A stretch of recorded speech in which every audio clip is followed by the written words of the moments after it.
Estonian airspace, as well as hybrid actions, are unacceptable. They show that Europe's defense readiness is urgent. The reckless behavior by Russia threatens EU citizens, regional stability, and international peace. They will not stop on their own. Our response must be clear, united, and resolute. We must send a strong message to Russia. Europe stands together. We defend our security, and we continue our support to Ukraine.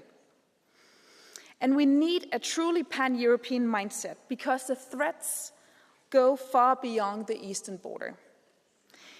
In recent months, the EU has already taken strong action to improve its defense readiness. The SAFE instrument is one example. Last week in Copenhagen, EU leaders were clear in their commitments to work together. They discussed progress on agreed priority areas that include, among others, air and missile defense, artillery, drones and anti-drone systems, military mobility, and cyber resilience.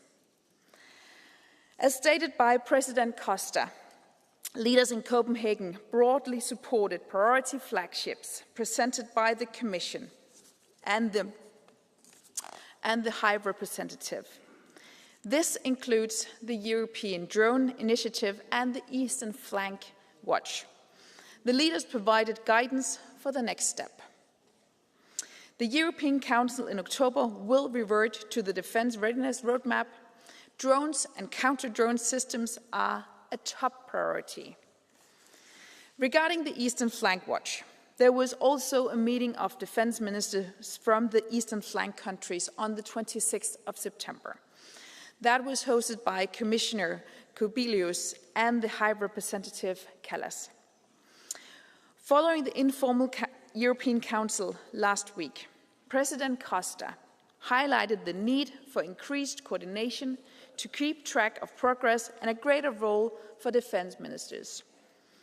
The Eastern Flank Watch will be complementary to NATO's initiatives and actions at the eastern border, including the Eastern Sentry, the Baltic Air Policing, and the Enhanced Forward Presence Forces.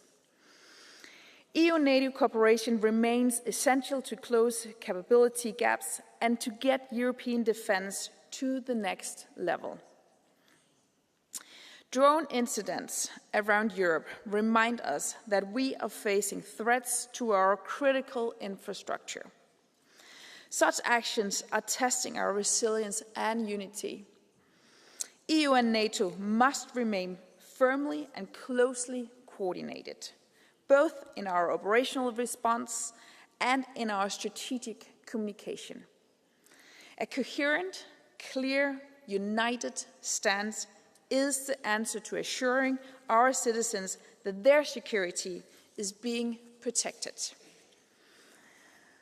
Russia is the most significant and direct threat to European and transatlantic security. Not only because of its war of aggression against Ukraine, but also due to its systematic use of hybrid threats. Russia's hybrid activities continue to increase. Our response needs to be adopted accordingly. Already in October 2024, the EU condemned Russia's intensifying hybrid activity and adopted a new sanctions regime against Russia's actions. We will continue to make use of all available instruments to prevent and respond to Russia's hybrid activities.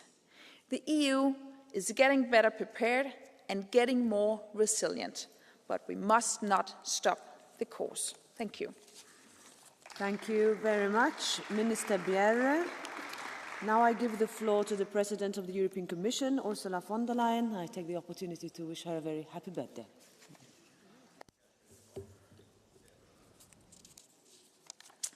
Madam President, Madam Minister, honourable members, something new and dangerous is happening in our skies. In just the past 2 weeks, MiG fighters have violated Estonia's airspace, and drones have flown over critical sites in Belgium, Poland, Romania, Denmark, and Germany. Flights have been grounded, jets scrambled, and countermeasures deployed to ensure the safety of our citizens. Make no mistake, this is part of a worrisome pattern of growing threats. Across our union, undersea cables have been cut, airports and logistic hubs paralyzed by cyber attacks, and elections targeted by malign influence campaign. These incidents are calculated to linger in the twilight of deniability. This is not random harassment. It is a coherent and escalating campaign to unsettle our citizens, test our resolve, divide our union, and weaken our support for Ukraine. And it is time to call it by its name. This is hybrid warfare, and we have to take it very serious. To those who still doubt, look at what is happening. One incident may be a mistake. 2 incidents a coincidence. But 3, 5, 10. This is a deliberate and targeted grey zone campaign against Europe. And Europe must respond. We must investigate every incident, and we must not shy away from attributing responsibility, because every square centimeter of our territory must be protected and safe. And honourable members, Russia wants to sow division. We have to answer with unity. It was Italian pilots under NATO's air policing mission that escorted Russian jets from Estonian skies. Ukrainian experts are sharing frontline expertise to help member states counter drone incursions. This is solidarity in action. But we must not only react, we must deter. Because if we hesitate to act, the grey zone will only expand. The founding mission of the European Union is to preserve peace. And today that means having the capacity to deter aggression and provocation. And Europe must urgently equip itself with a strategic capacity to respond, one that is ready to address the changing nature of warfare. We must develop and maintain it together, and we must be capable of responding in real time. Now, the work has already begun. We are seeing the biggest surge of defence spending in the history of the Union. The Readiness 2030 agenda will mobilise up to 800 billion euros till 2030. Now we need a precise pan-European plan, coordinated very closely with NATO, on how to move forward. And this is the core of the scoping paper we presented to leaders in Copenhagen last week. And soon we will present, actually in 2 weeks, we will present our Readiness Roadmap 2030 that we call Preserving Peace. This will not only set common objectives, but also very concrete milestones and timelines on the way to 2030. Because we all know only what gets measured gets really done. And I want to focus on 3 points that are central to this work. The first point deals specifically with violations of our airspace. Here, I'm talking about a new pan-European flagship, the Eastern Flank Watch, and the drone wall. And the drone wall is our response to the realities of modern warfare. Just think about what happened in Poland. We had to deploy very expensive systems, actually latest generation fighter jets, to take down relatively cheap mass-produced drones. So this is absolutely not sustainable. We need an anti-drone system that is affordable and fit for purpose, for swift detection, swift interception, and, when needed, swift neutralization. And we have a lot to learn from Ukraine in this field. We have to learn a lot from Ukraine on capabilities, but even more importantly, I think, on their ecosystem of rapid innovation. And Ukraine is ready to support our efforts. The drone wall will contribute to the Eastern Flank Watch. This will monitor and protect the skies, seas, and ground of our eastern members. But get me right, it is not only about our eastern border. At the moment, it's our priority. But what we need is a 360-degree approach. This anti-drone system will be a shield for our entire union, including, of course, the southern flank. And it should be designed to address a wide spectrum of challenges, from responding to natural disasters, to tackling international organized crime, from monitoring weaponized migration, to controlling the Russian shadow fleet, and the list is long. Autonomous systems are at the center of the 21st century security, and Europe must be at the cutting edge. Honourable members, the protection of our people, our skies, and our infrastructure requires more than drones. It requires drones, but more than that. And this brings me to my second point, that is critical capabilities. We have already identified 9 critical capabilities, from air defense to cyber to electronic warfare.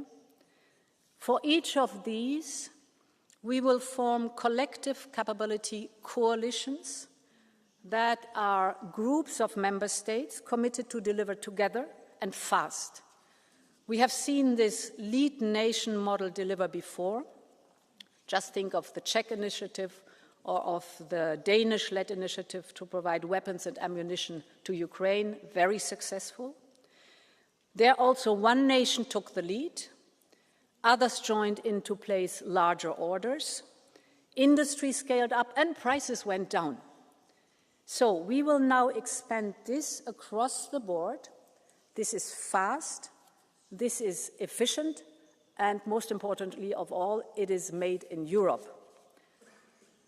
My third point, none of this is possible without a strong European defense industry.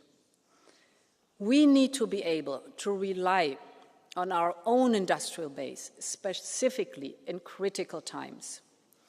Today, as we all know, most investment goes outside the European Union. In other words, these are jobs outside Europe. This is absolutely not sustainable.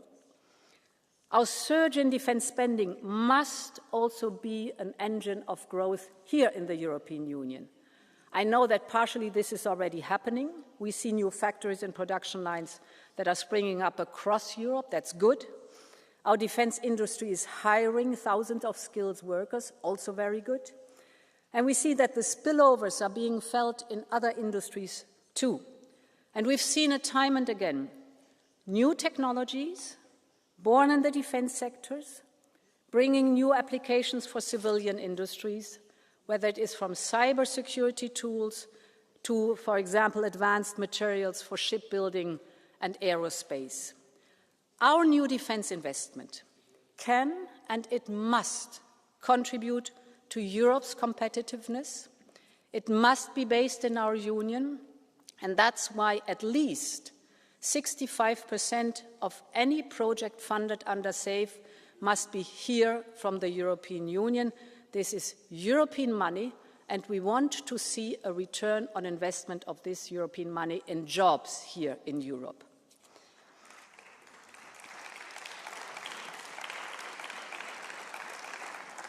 Honourable members, tackling Russia's hybrid war is not only about traditional defense. It is about software for drones.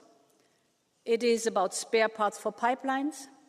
It is about rapid cyber response teams. And it is about public information campaigns to spread awareness. So this requires a completely new mindset for all of us. We must be ready to leave our comfort zone. We need to explore new ways of doing things, And most importantly, we must deter everyone who seeks to harm our territory and our people. The choice before us is very simple. We either can shy away and watch Russian threats escalate, or we meet them with unity, deterrence, and resolve. And I know which side we will choose. Thank you very much, and long live Europe. Thank you very much, President von der Leyen. And now we go to the first round of the political group speakers, starting with the EPP group. Andrzej Halicki, 1.5 minutes. Thank you.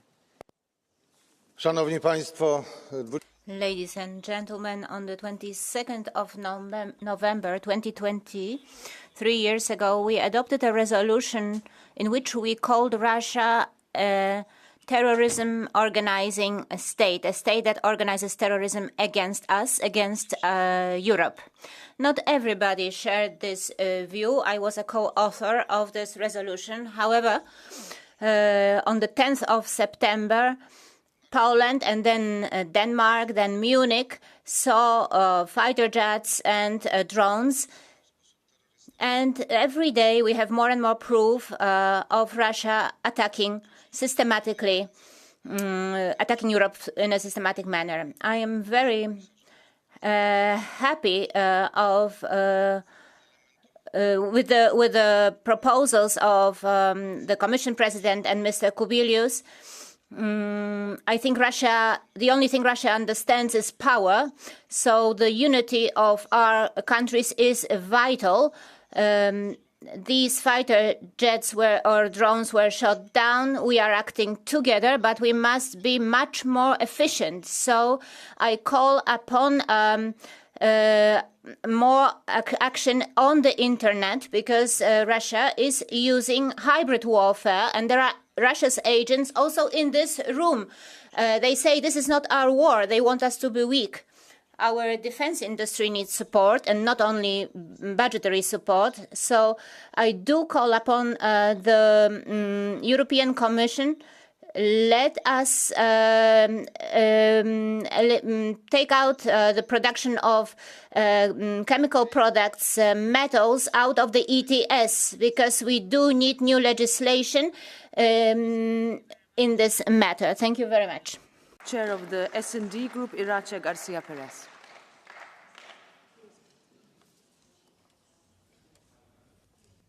Gracias, Presidenta. Thank you, President. Let me start by expressing our full solidarity with Ukraine, which for more than 3 years has resisted the Russian aggression, and solidarity with all countries whose airspace has been violated, their infrastructure has been violated, and the lives of citizens have been put at risk. Every Russian drone that flies above us is a warning. It shows that Putin will not be stopped.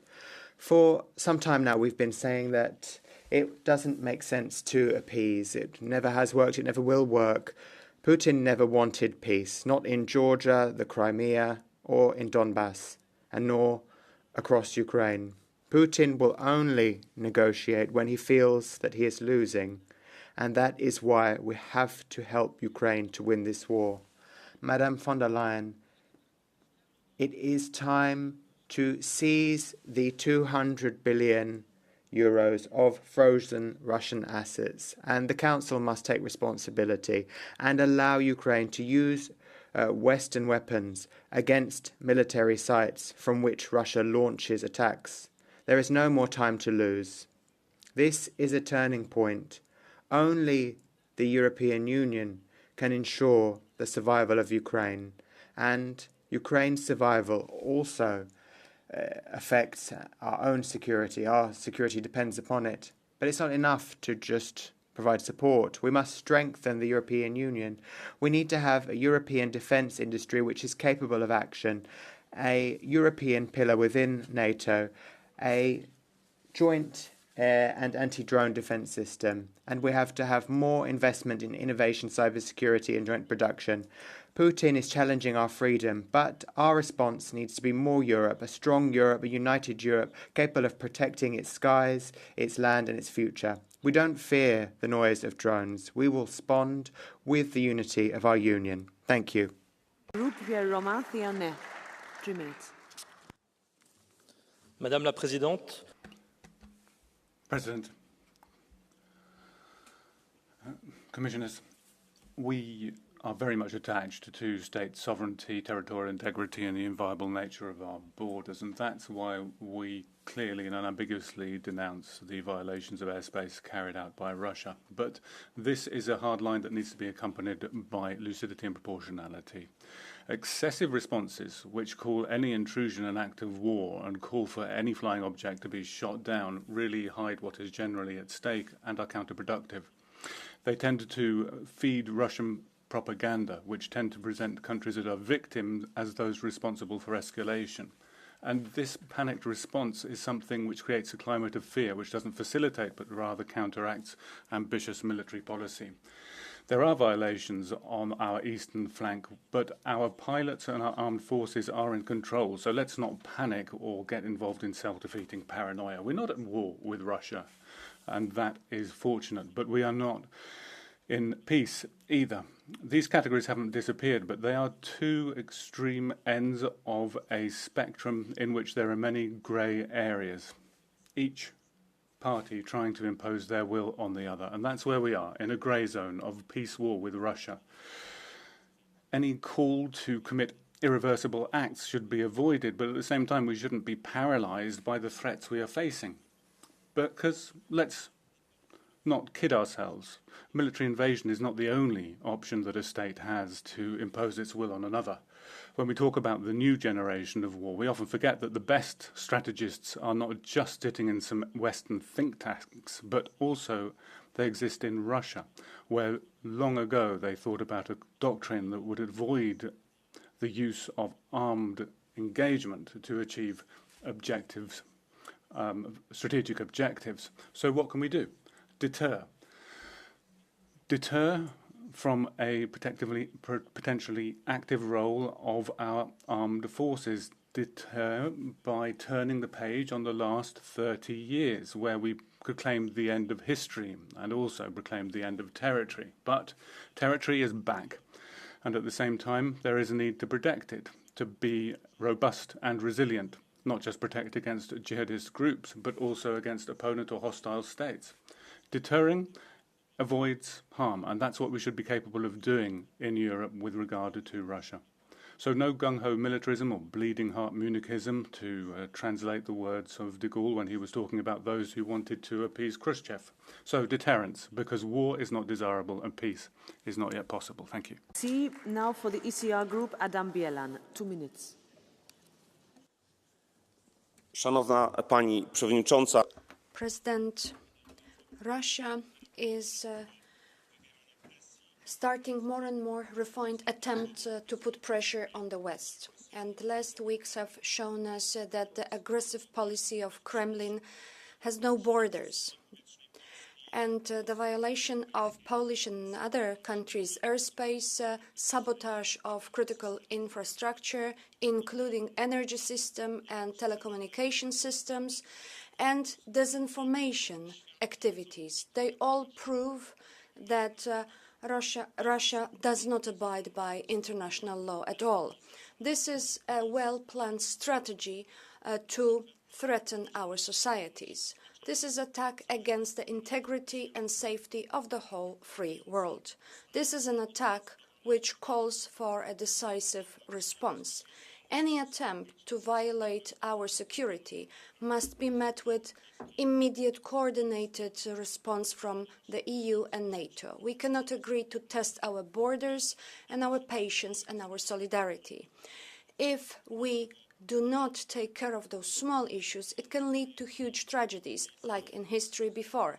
Poland and other eastern member states of the EU who have suffered Russian imperialism for decades, we understand it very well. Unfortunately, not all the countries led a policy that was really Europe-centered. The so-called reset of relationship with Russia truly meant that we were sponsoring anti-European enterprises such as Nord Stream. And these were milestones before the war.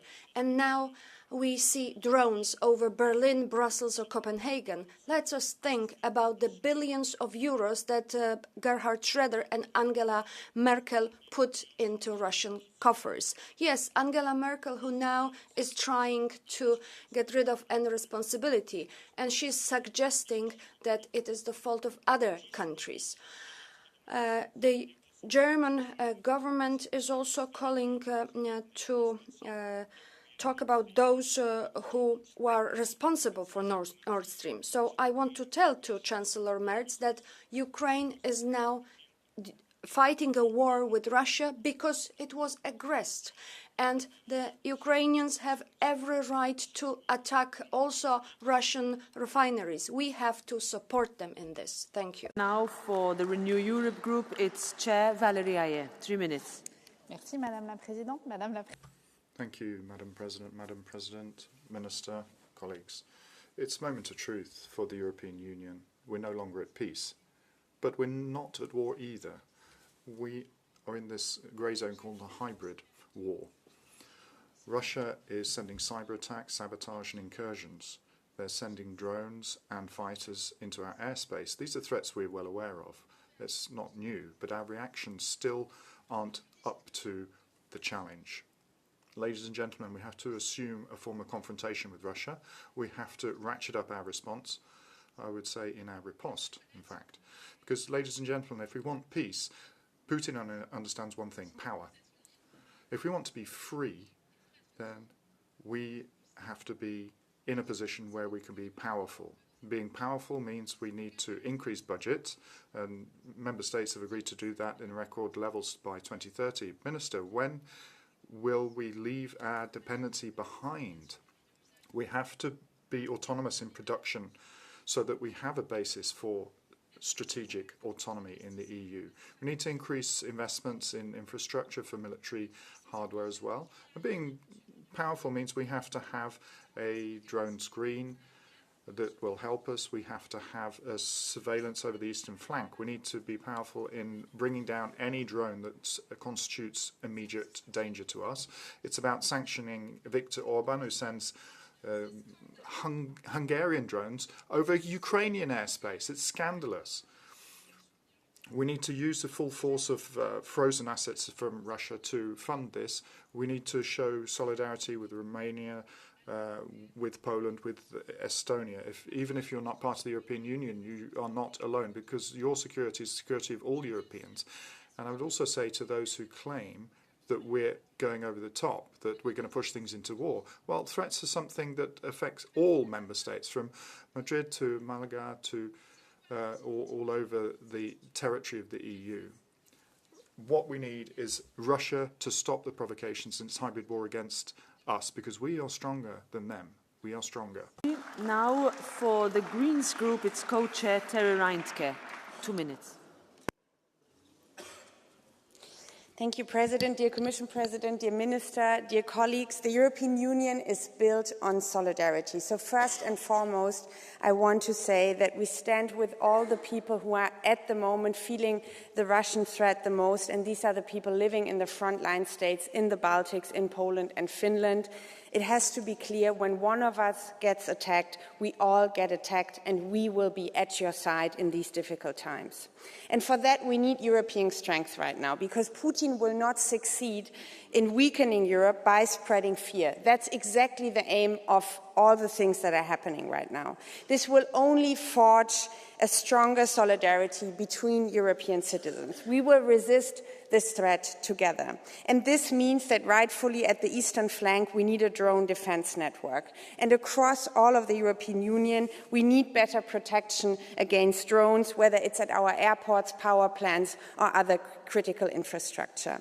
And this means we finally have to phase out of dirty Russian energy imports. In August 2025 alone, EU member states still spent over 1 billion euros on Russian fossil fuels. Colleagues, This has to stop. They're using this money to wage war against Ukraine and threaten the rest of the European Union. And this means not European citizens should pay for Putin's war, but Putin himself. It is high time that we make full use of the frozen Russian assets. Make Putin pay for the damage he has done in Ukraine and all of Europe. And finally, colleagues, Ukraine belongs in the European Union. In the past years, it has become more than crystal clear that there is actually no place in Europe where people long for our vision of freedom and democracy more than in Ukraine. So let's make it happen as soon as possible. I want Ukrainian colleagues to sit here in this chamber and to discuss and fight with us for a stronger Europe together. Thank you very much. Thank you very much. And now, on behalf of the Left Group, Danilo Della Valle. 1.5 minutes. Grazie, Presidente. Thank you, President. A few days ago, we discovered that former Chancellor Merkel was a supporter of Putin because she said there should have been dialogue with Putin before the attack that Russia carried out in Ukraine. But we can see that there's dangerous leadership here at play, and people are trying to cover their own shortcomings. And thanks to your intervention, President, we're seeing that there's a lot of fake news that we need to counter coming from Russia, trying to sow panic amongst the population. We know that they're trying to undermine consensus, and there are policies that there isn't consensus over, like Rearm EU, and looking at the idea of drones flying over half of Europe, and then Nord Stream as well, and the problems of Ukraine.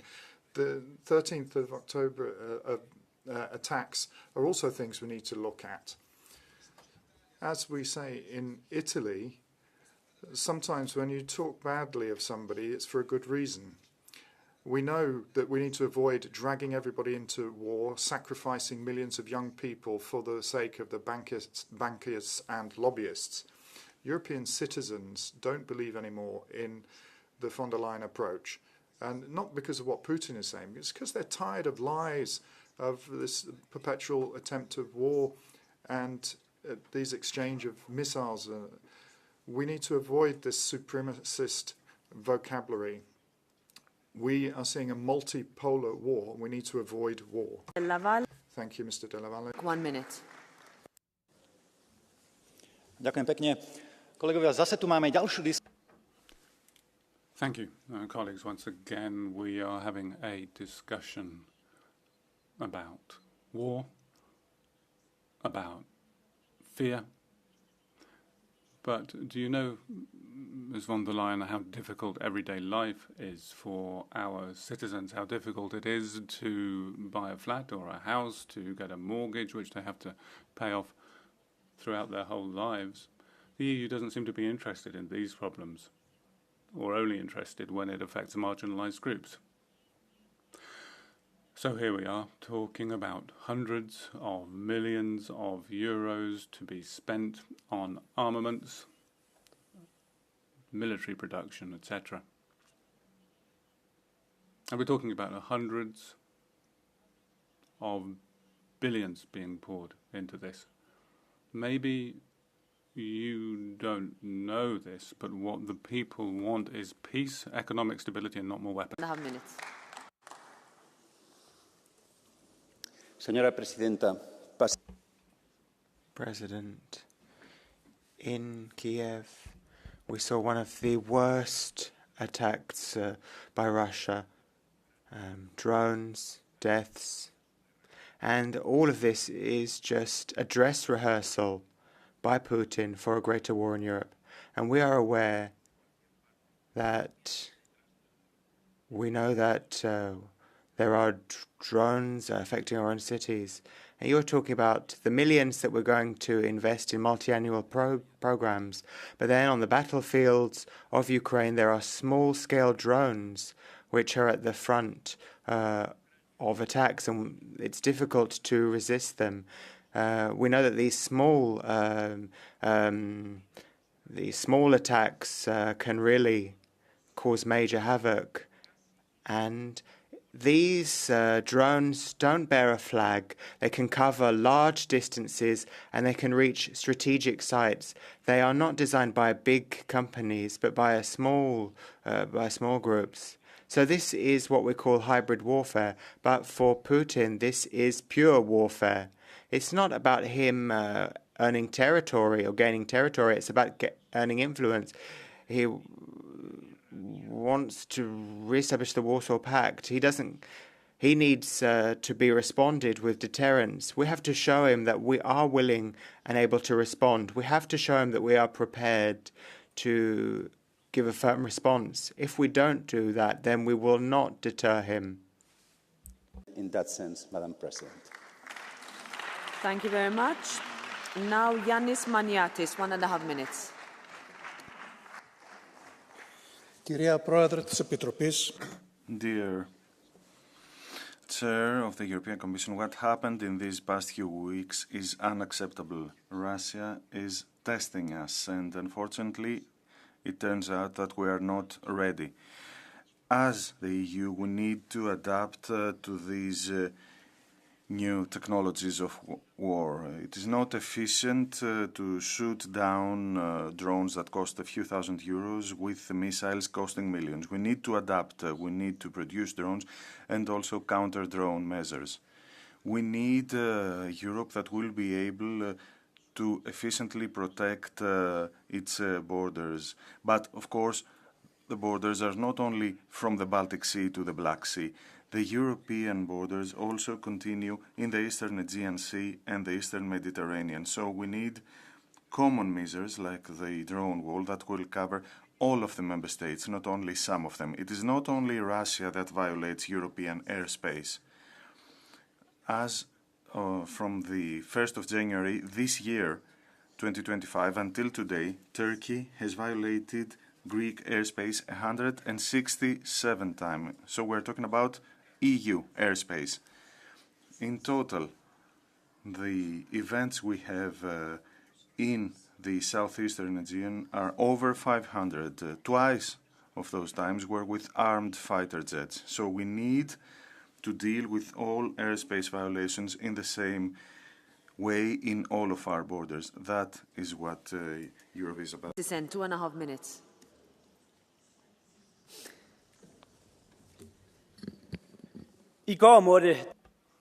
Yesterday, Mette Frederiksen, Danish PM, went on TV and had to recognise that she hadn't done enough to prepare Denmark against hybrid threats.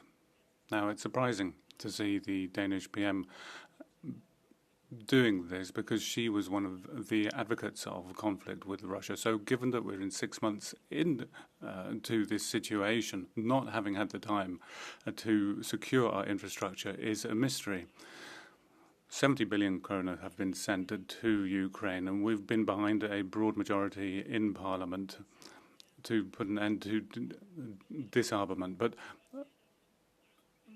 the situation a week ago was that Mette Frederiksen was talking about getting medium and long-range missiles while we were facing drones in Copenhagen. Now, I understand that Danes are scared when they look at the crisis management of the Danish government.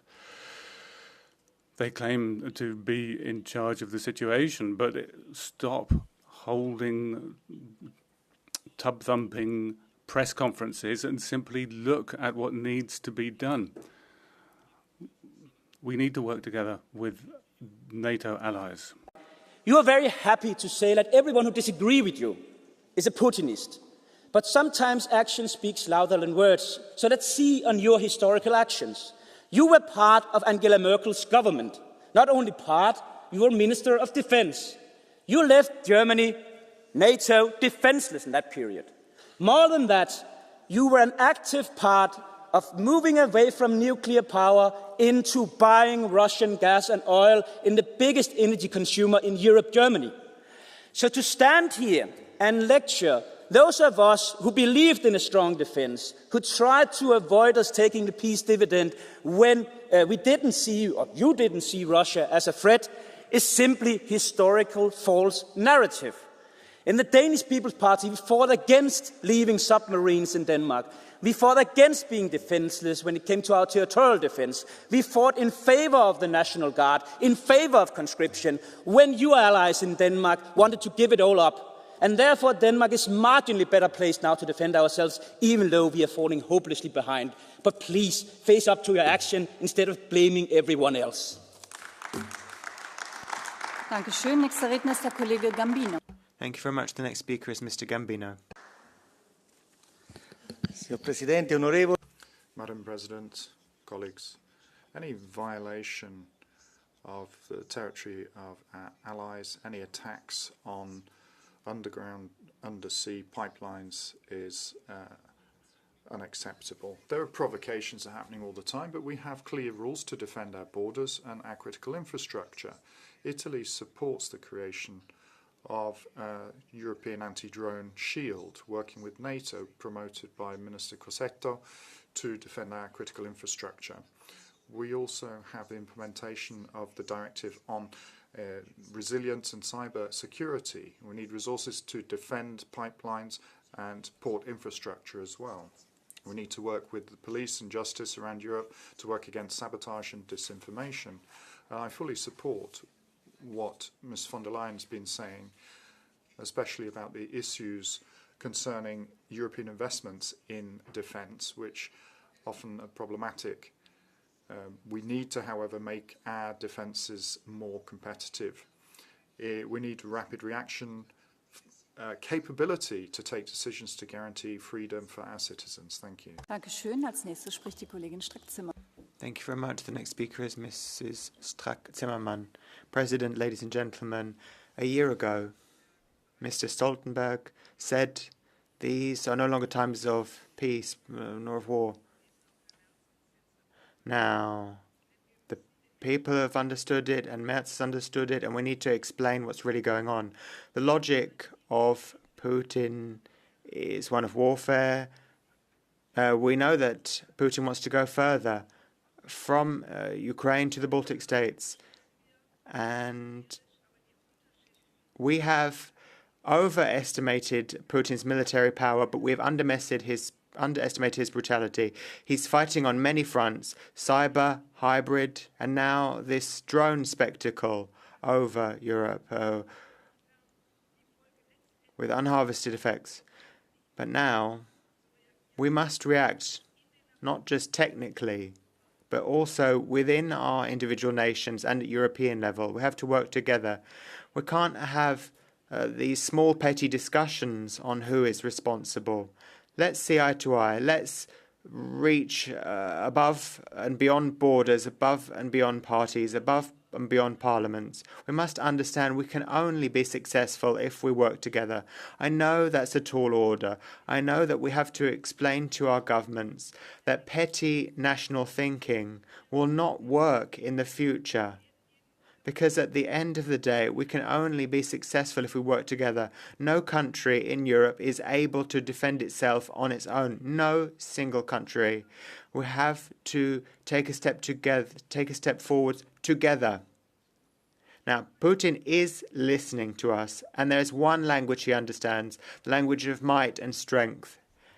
Everything else is just sending peace doves into the air. Everything else is nonsense for him. He only understands power and force and our unity. Let's walk down that path. Long live Europe. Ms. Strack-Zimmermann, will you take a blue card from Mr. Drösel? Rechts außen. Ach, Deutsch. Deutsch. Ach ja. Bitte schön, Herr Drösel, dann machen Sie mal. Vielen Dank. Thank you. You chair the Barbarossa Committee here. You never tire of telling us we have to prepare for the attack of Russia. On the other hand, Sie haben gleich die Möglichkeit. I'll give you the floor in a second.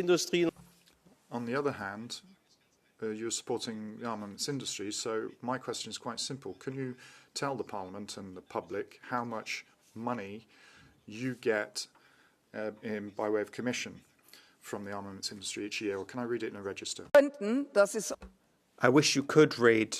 That's not the case. That is nonsense. That is mud that you are slinging. You. So, you won't be allowed to do that. You are one of the people who has been elected to try to drive us apart. And you won't manage to do that. Thank you very much. The next speaker is Mr. Søndal. Thank you. I'm going to speak in Danish. In recent weeks, Russia's aggression has flouted international borders. We have come under massive threat from hybrid sources, but obviously not in the same amount as Ukrainians have been exposed to. We've seen intimidation and provocation in Denmark as well, in previously unprecedented levels with drones in our airspace. These episodes have made it clear for me that we have shared responsibility for European security. These incidents are in Denmark, Poland, the Baltic states, most recently in Germany. So these are shared European problems that require shared European solutions. I am in awe of the Ukrainian people who are facing Russian aggression for the fourth year. Hopefully now Europe will come to help them. We can learn so much from the Ukrainians, and that's why close cooperation with the Ukrainian defense industry is central. Let me be clear. Russia's aggression violates international law. From the European perspective, we have to stand side by side with Ukraine. We cannot let Russian provocation sow doubt. The next speaker is Ms. Demirel. Thank you very much, Madam President. We need drones because that's what the armaments industry is telling us. But this just follows the logic of escalation. Ladies and gentlemen, this mutual hybrid warfare has been going on for a while, and it's getting more and more intense. It would be wrong to maintain that hybrid war and attacks is something that is responsible of only one party, i.e. Russia.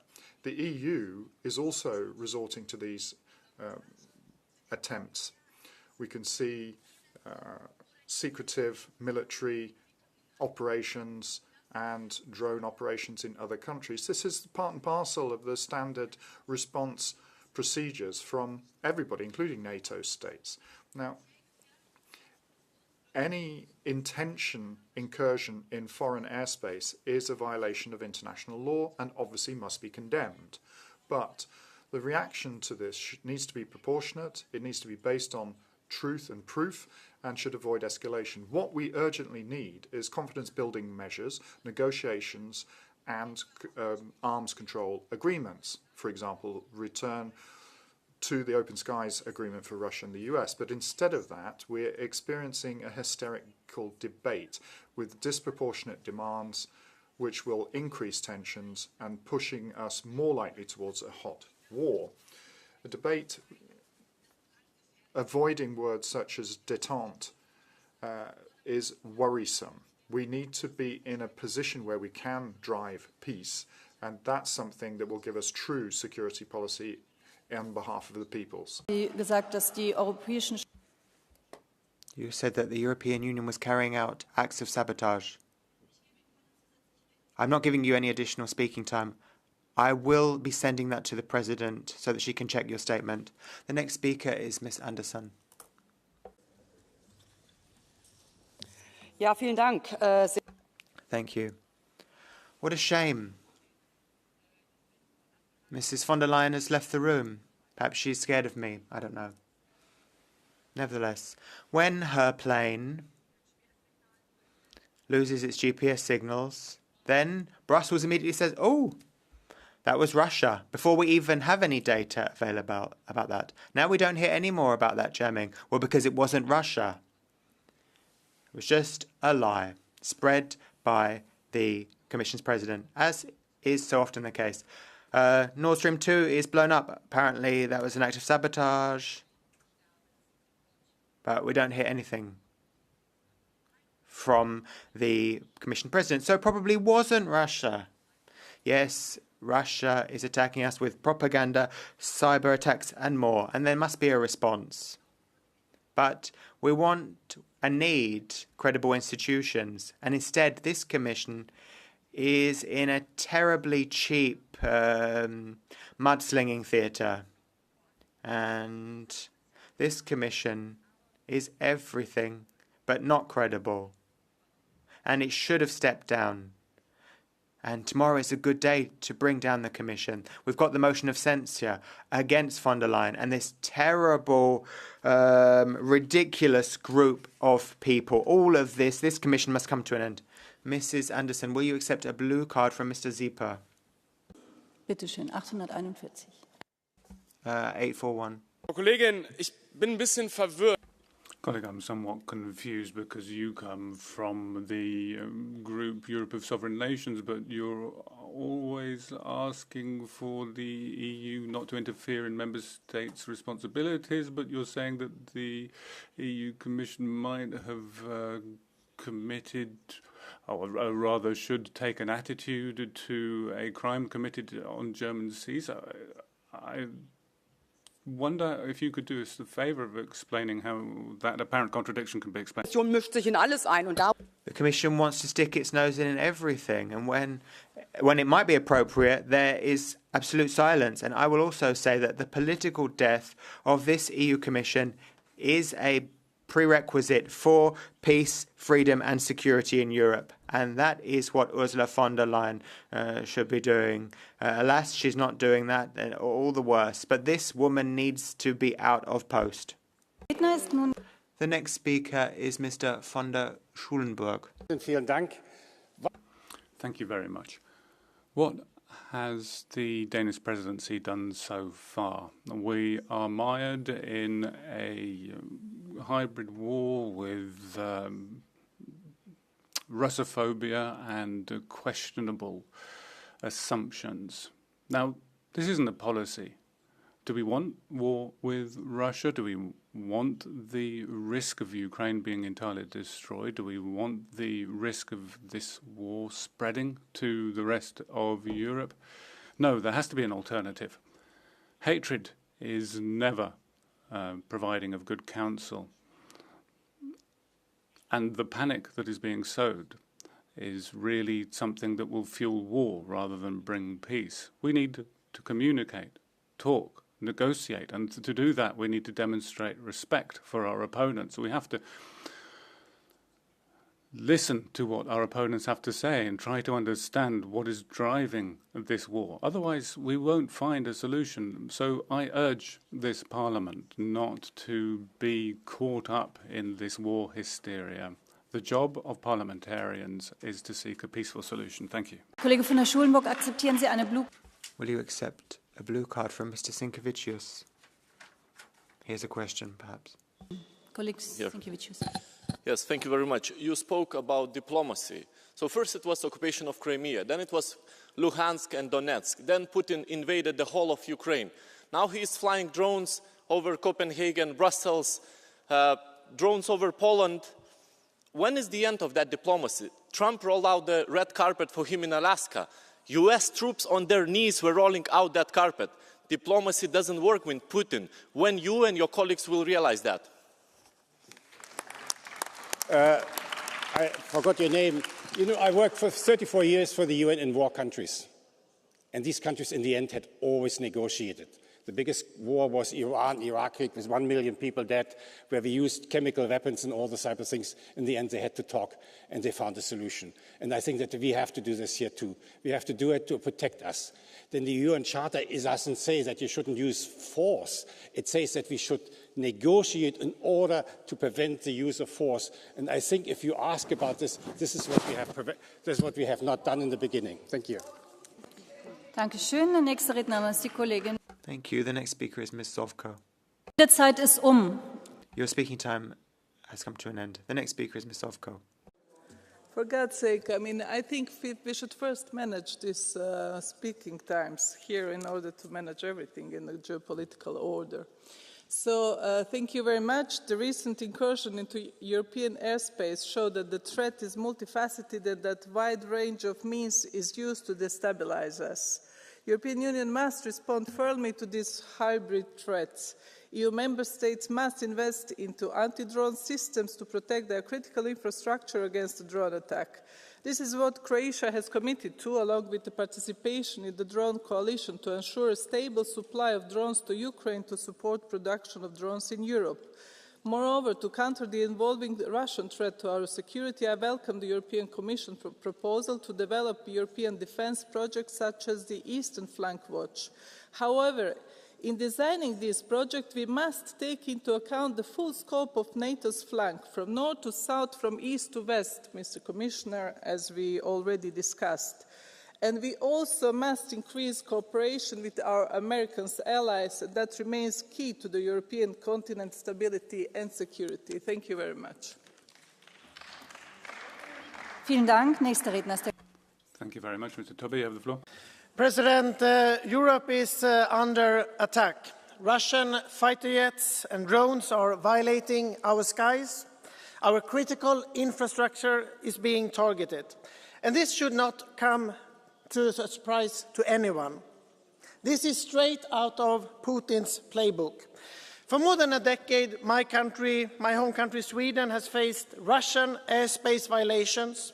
In the Baltic Sea, Russia has targeted critical infrastructure. Putin's violations have become bolder, more reckless, more dangerous. We have to unite to defend ourselves with real capability and force, strengthen our common defense, invest in tanks and ammunition. But it is also obvious, colleagues, that we have to do more to strengthen our capability with drones.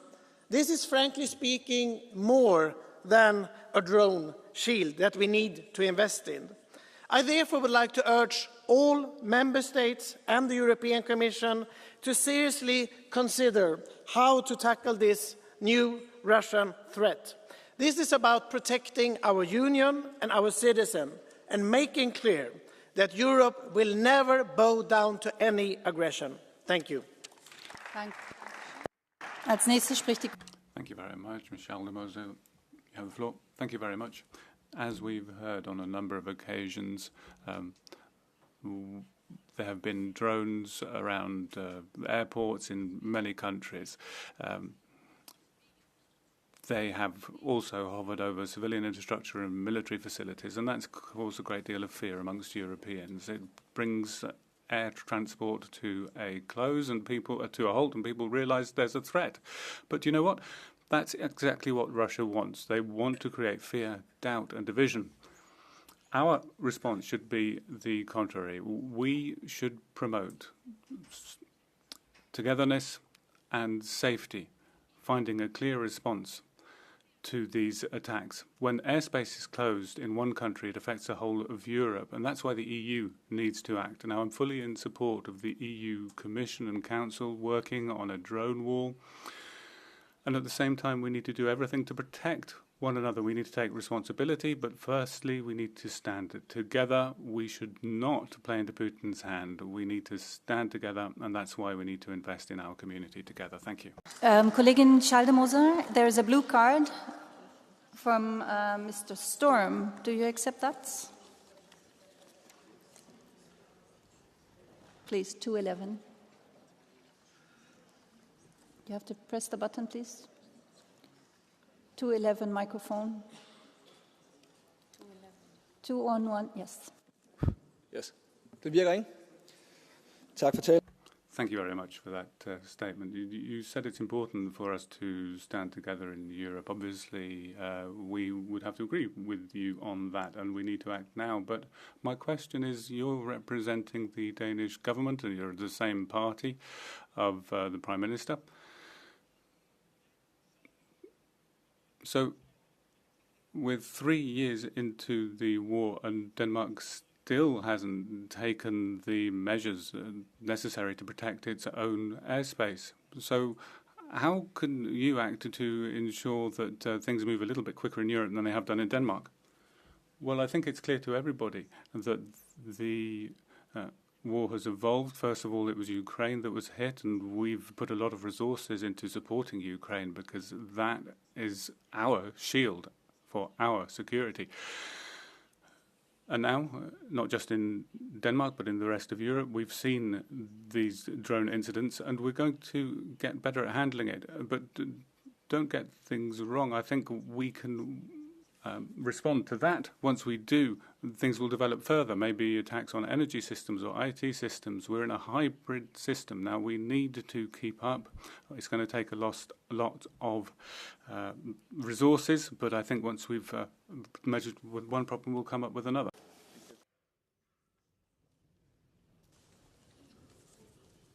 Augusztustól novemberig a magyar From August to November, the Hungarian Defense Forces are serving as lead nation in carrying out air policing tasks over Estonia, Latvia, and Lithuania in cooperation with Spanish and Italian soldiers since 2015. This is already the fourth time that Hungary has helped defend our Baltic allies. 4 Gripen fighters and 80 Hungarian soldiers are stationed in Lithuania. They have had to respond to 11 live alerts. We extend our thanks to the 101st Aviation Wing of Kecskemét, as well as to the Air Operations Command and Control Center in Veszprém. We also extend our thanks to the 86th Helicopter Brigade of Szolnok, as well as to the 47th Air Base of Pápa. We would be grateful if our allies would also stand up for us, not only in words, but in deeds as well. President Zelensky has repeatedly threatened has repeatedly accused Hungary of airspace violation, and this fake news was repeated here by Madame Ayer. She should be ashamed of herself.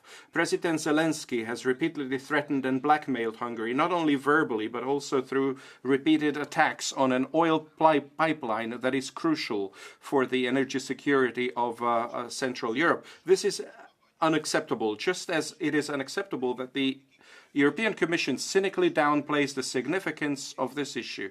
Because of the physical limitations of being a landlocked country, Hungary, together with some of our neighbors, received an exemption from the EU's embargo on Russian oil. We are not violating any EU sanctions. Nevertheless, the Ukrainian leadership continues to attack the pipelines that supply our region, and they are lying to the Ukrainian nation, saying that Ukraine's EU membership lies with the Ukrainians themselves, when in fact everyone knows that this is not true. The road to EU membership is not through blackmails. Hungarians have said no to Ukrainian membership. Thank you very much, colleague Pozniak. Madam President, Commissioner, dear colleagues, I will be brief and I won't say much about Russia. Everybody knows what should be done, but still we don't do that. Frozen assets are where they are, and the shadow fleet continues to work, and we have drones now. And as long as we don't react decisively and as long as we don't cause pain to Russia, they will believe that we are weak. Sanctions don't work. What concerns drones, we have to move to the plan Readiness 20 today, because drones are here to stay with or without Russia.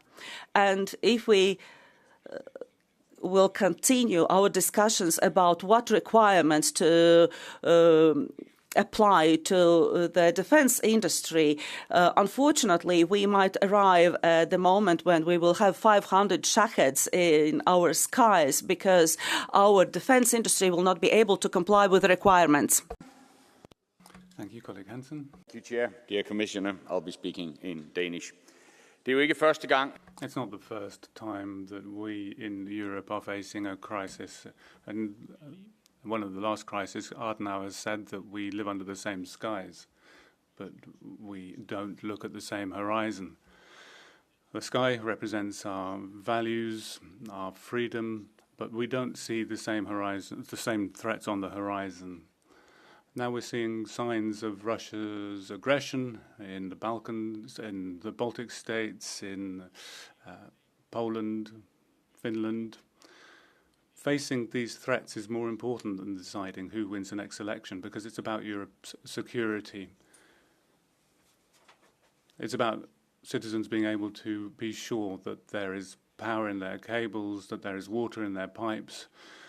And we've seen the threats over the past few weeks against all of us. We need to be able to respond, and we shall respond. We need to give our defence industry the space to find solutions against hybrid threats, drones, and that will need competence, skills, and know-how. Our supply chains need to be quicker and more resilient. And we need to use the existing means that we have for greater patrols and bringing down drones until we have our new technologies. We shall stand firm in this new situation, and we need to integrate Europe's, or rather Ukraine's defence into Europe's defence sector as a key pillar in our common security. Let there be one clear message to Russia. EU is strong, EU is together, and we will move all our resources in order to ensure that we can defend ourselves. Thank you. Accept the blue card by colleague Ronsa. Yes, of course. Micro 274, please. I will speak in Polish. Please take the cans. Okay. Headphones, please.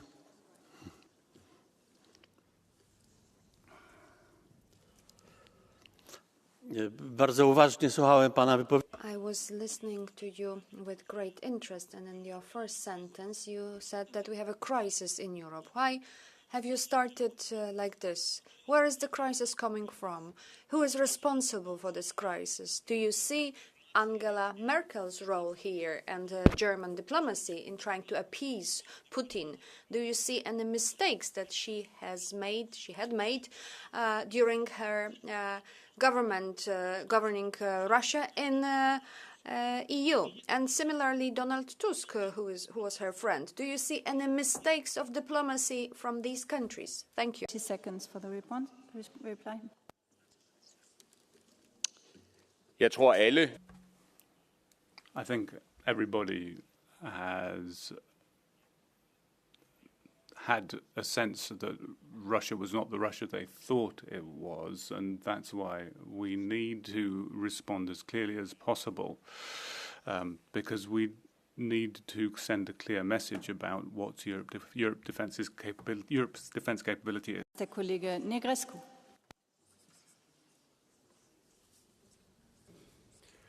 Doamna președintă, President, Commissioner, today the European Parliament sends out a clear message. Europe won't be silenced when Russian drones violate our airspace and endanger our critical infrastructure.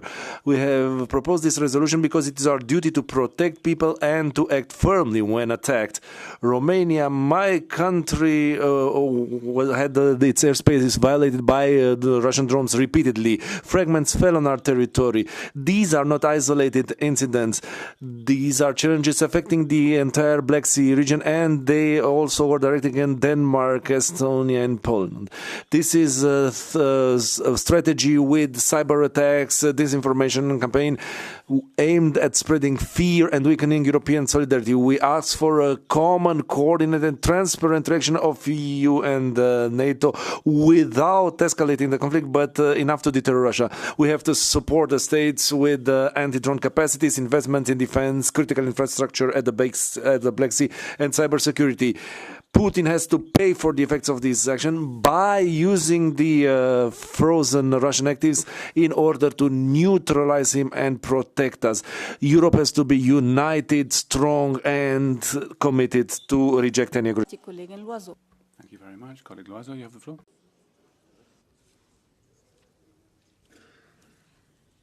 Mes chers collègues. Ladies and gentlemen, Europe isn't just being threatened, it's being provoked. It's not just hybrid attacks that we're being targeted with because our sovereign airspace is being overflown by military drones or jets. It's not just hybrid, it's deliberate acts. Because of the seriousness of what we're seeing, I'd like to express my solidarity to all European states who are being provoked in the east and north of our union. We are a union because we show solidarity. Let's not forget that. Let's not forget either that our populations are worried. Seeing the confusion that Russia's trying to sow, we have to speak clearly and act decisively. When it comes to Russia, it's quite simple. We need to hammer home this point. They're trying to provoke us and intimidate us and to avoid our attention being drawn to Ukraine wherever it is treading. Moscow is flexing its muscles everywhere. It's trying to show itself to be stronger than it actually is. We need to see its weakness. Ladies and gentlemen, I'd also like to share with you a degree of perplexity. Faced with these Russian provocations, our collective reactions have seriously lacked clarity. We've taken too long to clearly define Russia as the violator and deal with the incursions. We know that Putin is testing all of us, but we aren't passing this test very well, are we? We're also finding it difficult to protect ourselves against these drone and fighter jet incursions. 3 years after the invasion of Ukraine, and despite our appeals to be prepared, we are not prepared. Today, the Commission's talking about a drone wall. The Council's doesn't fancy that. So how long is it going to take for us to stop being rabbits caught in the headlights?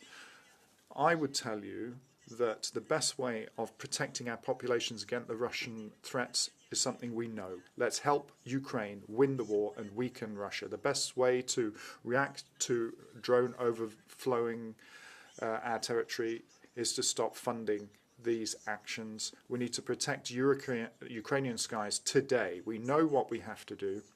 We shouldn't give in to provocation or intimidation or be paralysed. Thank you very much. Colleague Sjöstedt, you have the floor.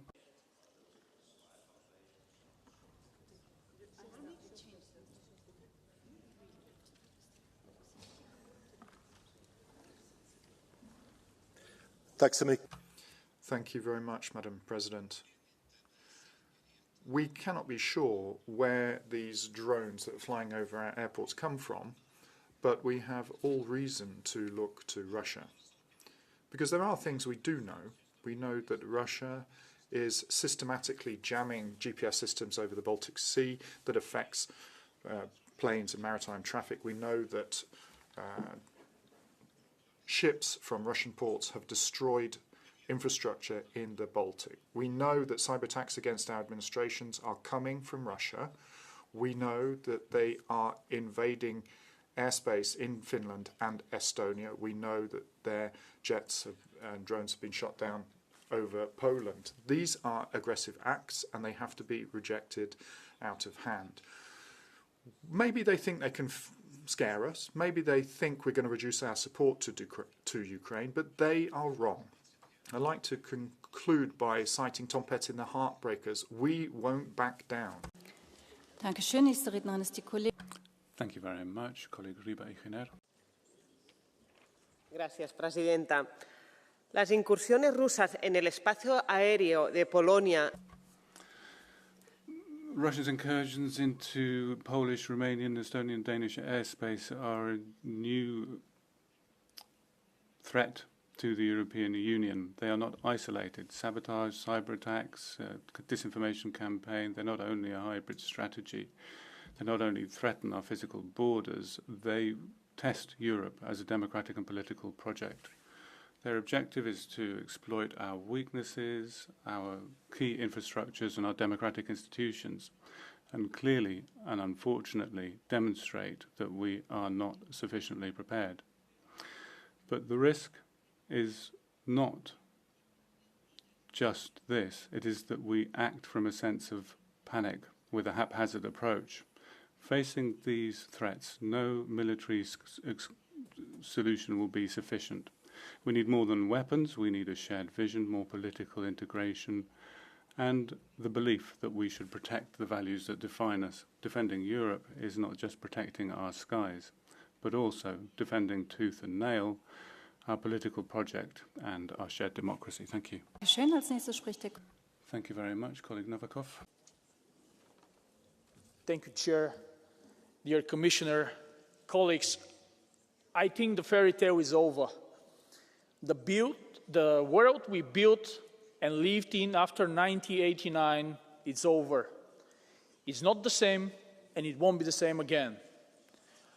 We tore down the Berlin Wall in order to escape from the Iron Curtain. Today, we have to build a new wall, a drone wall, to keep the Iron Curtain away. Those of us who are born and raised east of Eden can sense this very well because we lived in this. I think this is not a war, a battle for territories or for resources. Those drone attacks are a battle for a way of life, a battle between two civilizations and two cultures, one of which is not recognizing a human life as the highest possible value. This is why we have to defend ourselves. And the gap between our perception and the reality should disappear. We have to face the reality and prepare to be a peaceful pacifist with the capabilities to defend ourselves. Thank you so much. Dear colleague Novakov, do you accept the blue card by colleague Jungblut? Sure, with pleasure. Please, 613.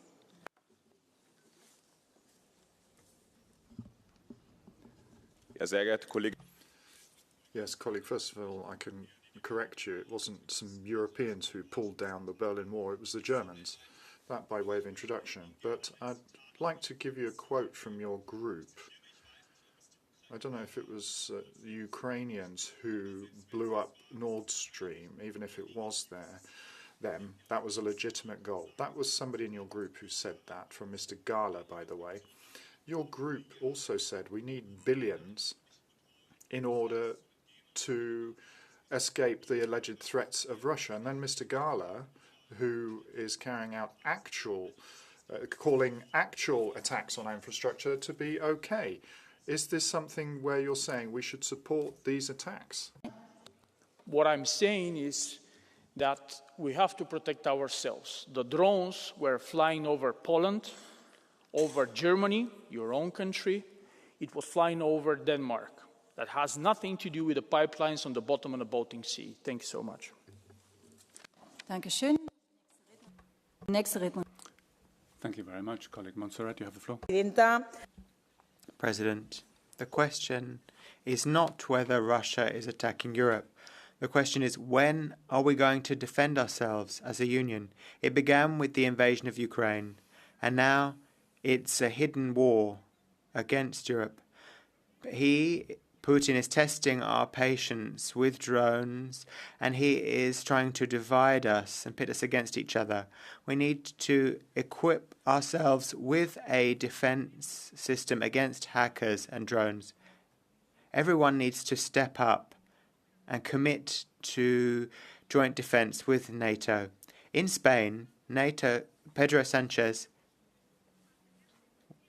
wants to not support his partners so that he can remain in power. This is a lack of responsibility. Instead, we need a clear response. Indecisiveness will not stop tyrants. We must protect freedom today so that tomorrow we are not under someone else's yoke. Thank you very much. Colleague Kramer, you have the floor. Dear colleagues, Russian fighter jets are violating NATO airspace. Putin's shadow fleet is sabotaging undersea cables. Cyber attacks are shutting down our airports, armies of disinformation bots are interfering in our elections, and swarms of drones are spying on our forces and paralyzing our infrastructure. Colleagues, especially those on the far left and the far right, what more do you need to call this the reality that it is, that Putin is conducting a large-scale hybrid war against our citizens, and that it is ours and your responsibility to protect our citizens? And we know that Putin will continue to escalate as long as he thinks that we are weak, divided and ready to be scared. So let's prove him wrong. Let's keep our cool and show our resolve. Let's build a drone wall and secure our skies. But let's also invest in the resilience of our economies and of our societies so that we don't go into panic mode every time Putin tries to provoke us.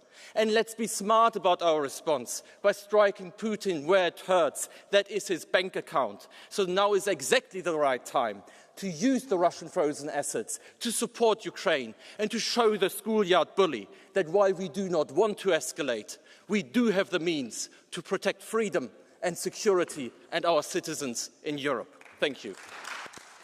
Kollege Krimmer, akzeptieren Sie eine Blue? Would you accept a blue card from colleague Mulicic? 590, please.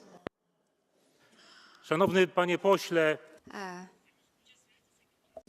Yeah. Szanowny panie pośle, w związku z Dear Deputy, because of the arrest warrant on Ukrainian citizen who reside in Poland, who is accused of exploding the Nord Stream, do you think that prosecuting such a person is a proper activity of the German judicial system?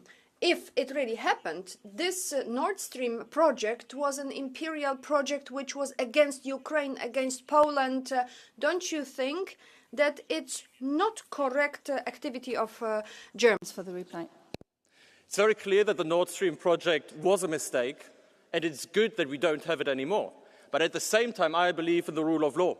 And this is our difference between us and Putin. I trust our courts to persecute and pursue any sort of crime. And the difference is Putin does not, and Radio Moscow over there does not care about the rule of law. And that makes the difference between Europe, Russia and the far right. Thank you. Dankeschön. Nächster Redner ist... Thank you very much. The next speaker is our colleague Leo Nadelli. Merci, Madame. Thank you, Madam President. Ms von der Leyen, colleagues, recent intrusions of drones into European airspace should cause concern, but not get us hooked into a logic of escalation. When we hear words about the EU being responsible for defence, at the same time we have to recognise they're incapable of controlling our borders. We in France recognise that it is networks, dialogue and independence that build strong networks, strong safety. And now Europe has become a toy with which the global powers play. We are at whirling top, moving without direction or coordination. Decisions aren't being made in Brussels, they should be made in Paris, Helsinki, Rome, Berlin, in the name of free Europeans. We don't want war, Mrs. von der Leyen, and we don't want to get involved in a spiral of escalation or put our fate in the hands of Brussels technocrats. It's the people, the people in the street who bear the brunt of your decisions. Our duty is not to expose them to further risks, but to protect them and preserve peace. That should be our only guiding principle. Cher collègue, acceptez-vous une... Would you accept a blue card from a colleague Boss? 251, please. Thank you very much. I just want one simple question to you, or perhaps two. Are you the one who we should expect to call Putin? And who on earth is actually blocking the unanimity of this place? That is Orban.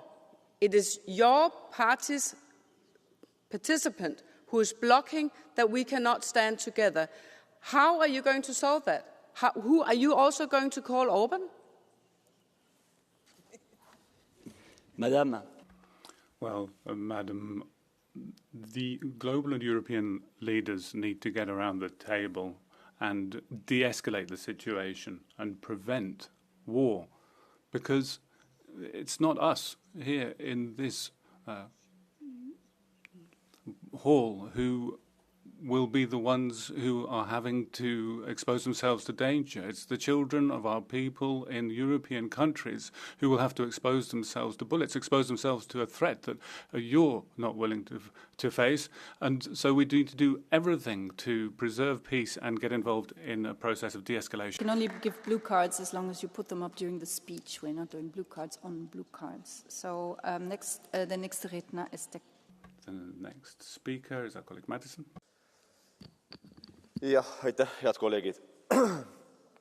Thank you very much, ladies and gentlemen.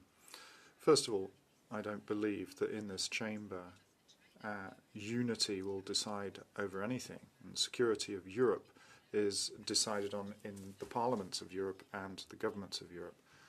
4 other colleagues have written a letter to the European Commission about the drone attacks and threats. There are actually a lot of people who signed up from various groups, and we're trying to suggest solutions as well. So when it comes to our defence capabilities and our air defences, we need to ensure there's investment.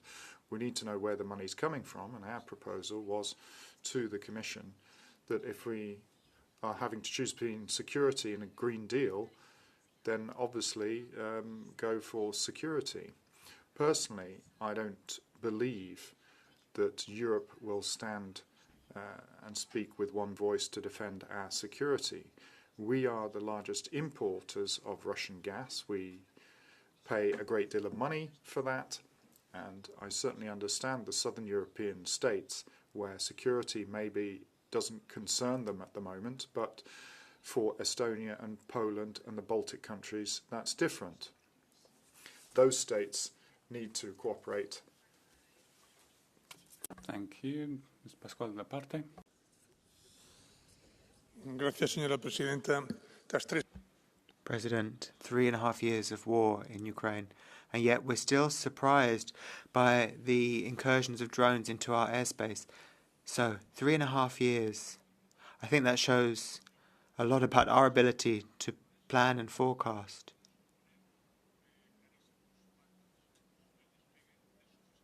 So, it takes us a lot of money to fend off these drones, which is not sustainable.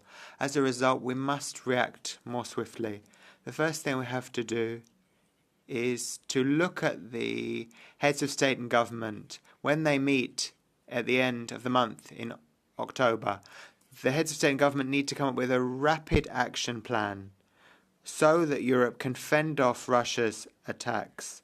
So we must help Ukraine, but we must also accept that we are dealing with a hybrid war, and we need to have awareness-raising campaigns on hybrid attacks and on cyber warfare. So we need to prepare not just from a military point of view, but from a communication point of view. Let's do that. Thank you. Thank you very much, Mr. Mixer. President, dear colleagues, Russian violations of our airspace have recently become more frequent and also more provocative. It's clear that Putin is trying to seek out our vulnerabilities, test our resolve and unity, and create confusion and a sense of vulnerability among our citizens. Our response must be united and resolute. Let me make 3 brief points. First, when it comes to incursions by manned military aircraft, we do have, both nationally and through NATO alliance, most of the procedures and protocols in place to deal with these situations. We also collectively have the capabilities to identify, intercept, and if the threat posed by the invading aircraft requires, to take them down. However, we must be ready to bolster our posture and presence, particularly in the easternmost and most vulnerable member states. Secondly, drones are a relatively new threat, but it is a rapidly growing threat. And the drone wall is a great concept, but we must acknowledge that in real life it is going to be a very intricate combination of different measures and capabilities, and not all of them are there today. So we must proceed with a sense of utmost urgency. And finally, Russia is doing what it's doing in large part to distract us from standing with Ukraine and providing all the support Ukraine needs to fight off Russia's criminal war of aggression. We must not be distracted. Indeed, we must increase our support to Ukraine and make sure it prevails in its just fight against the aggressor. Thank you. Thank you. We are having a very lively and good debate. I just want to say we have 16 Catch the Eyes. I will close the Catch the Eye now, and I can only allow 1 blue card per member, otherwise we will never get to an end. So next speaker is colleague van Lanschot. How many Russian drones did it take to shut down European skies? About 5. How many drones are over Ukraine? About 500. Every night. If we face that, we're not prepared at all. Ukraine learned the hard way how to defend itself against drones, and they understand. You should not shoot down a cheap drone with €1 million missile. Their technology is cutting edge, and Ukrainian instructors are in the EU right now training European soldiers. Putin exploits our weakness and depletes our air defense on his terms. We've let a war criminal drag us into a boxing match and made him the referee. But if we stop being afraid to act, we can respond on our terms. Protect our skies, build the drone wall, stop buying Russian gas, give all the frozen Russian assets, and set up a no-fly zone in western Ukraine. Colleagues, Ukraine is helping us, but we don't say thank you enough. So let me say it, Mr. Zelensky, thank you. And let's back our gratitude up with actions. Dankeschön. Als nächstes spricht die Kollegin. Thank you very much. Madam Dupont is next. Vielen Dank, Frau Präsidentin. Thank you, President, Commissioner. Drones now, last time cables, previously something else, and the Russian playbook is always the same. There's always a way into a European country, the same objective, undermining our resilience and sowing division. Fear as a response is always an indicator about what we want to protect, but it is never a good advisor. So we need to stand straight and put our money where our mouth is. Provide effective resources for crisis management, come up with a clear strategy for exchanging information and ensuring cooperation between our authorities, bring our people with us as we move forward, and I would say bring the countries as well. Our eastern flank have the need to find a common answer to our common opponent. We need to recognize that we are responsible for security for one another. So the mutual assistance clause is precisely for situations such as these, not just for fine weather. It's when we come into stormy times that we need to think about standing up. Der Kollege Neuhoff. Thank you very much, Mr. Neuhoff.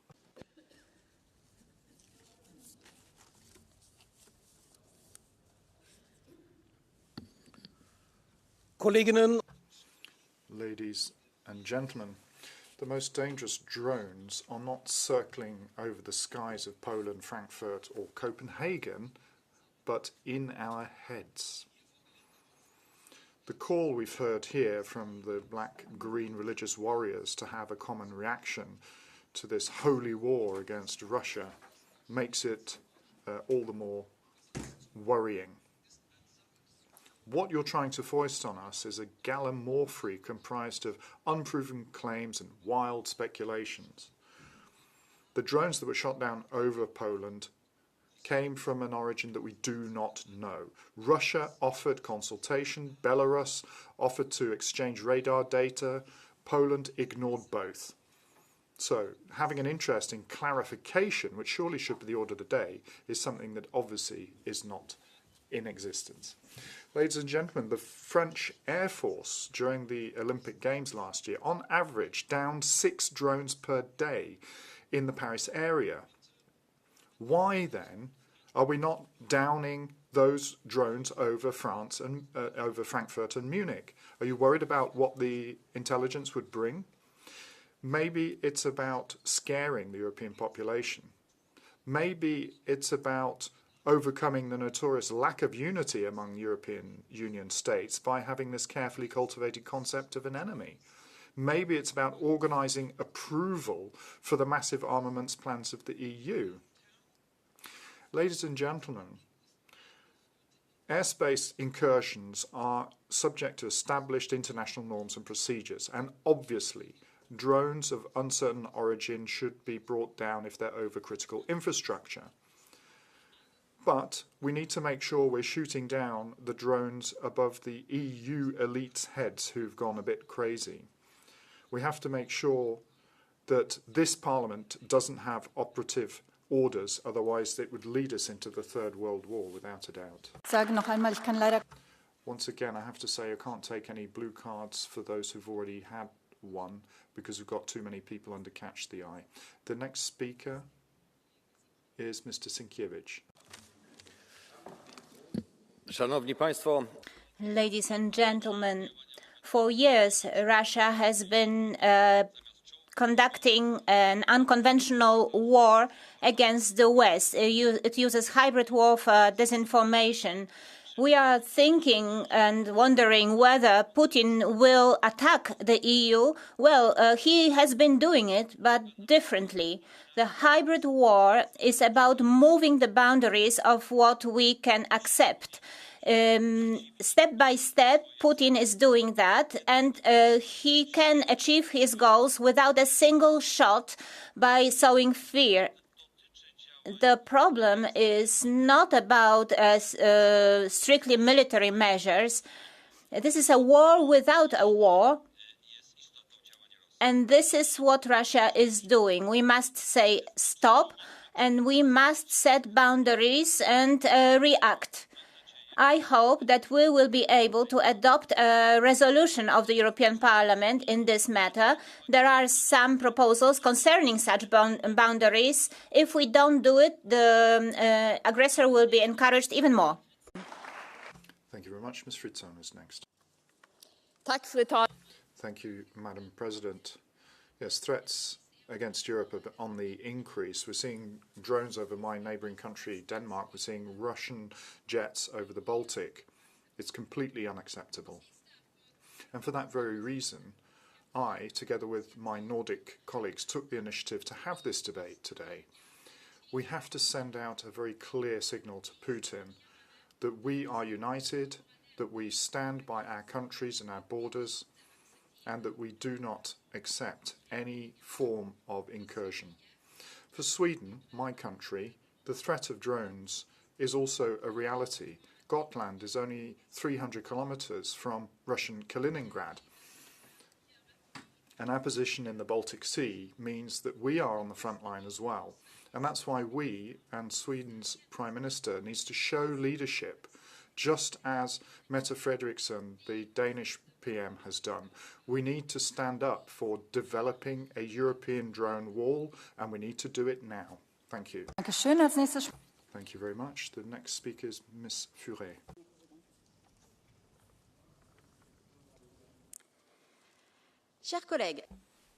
Colleagues, air sovereignty is an integral part of national sovereignty.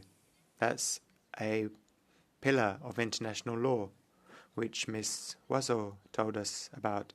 Under Article 1 of the Chicago Convention of 1944, each country is responsible for the airspace over its country. The incursions in Estonia, Poland and the Baltic have turned out to be hostile, and they are a violation of international law in line of Article 2 of the UN Charter. But the international law applies to us all. We don't have public evidence, so the EU is accusing, and that would be a violation of the rule of law, which you all hold so dear in this hemicycle, and which Ursula von der Leyen holds so dear. Yes, we must protect our airspace and our infrastructure, but we must not sink into warfare and the war machine. It is our responsibility. We must not inflame things, but stabilize the world.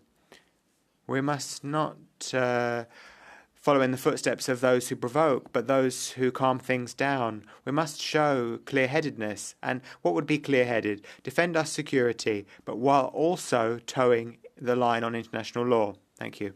Do you accept a blue card from Ms. Loiseau?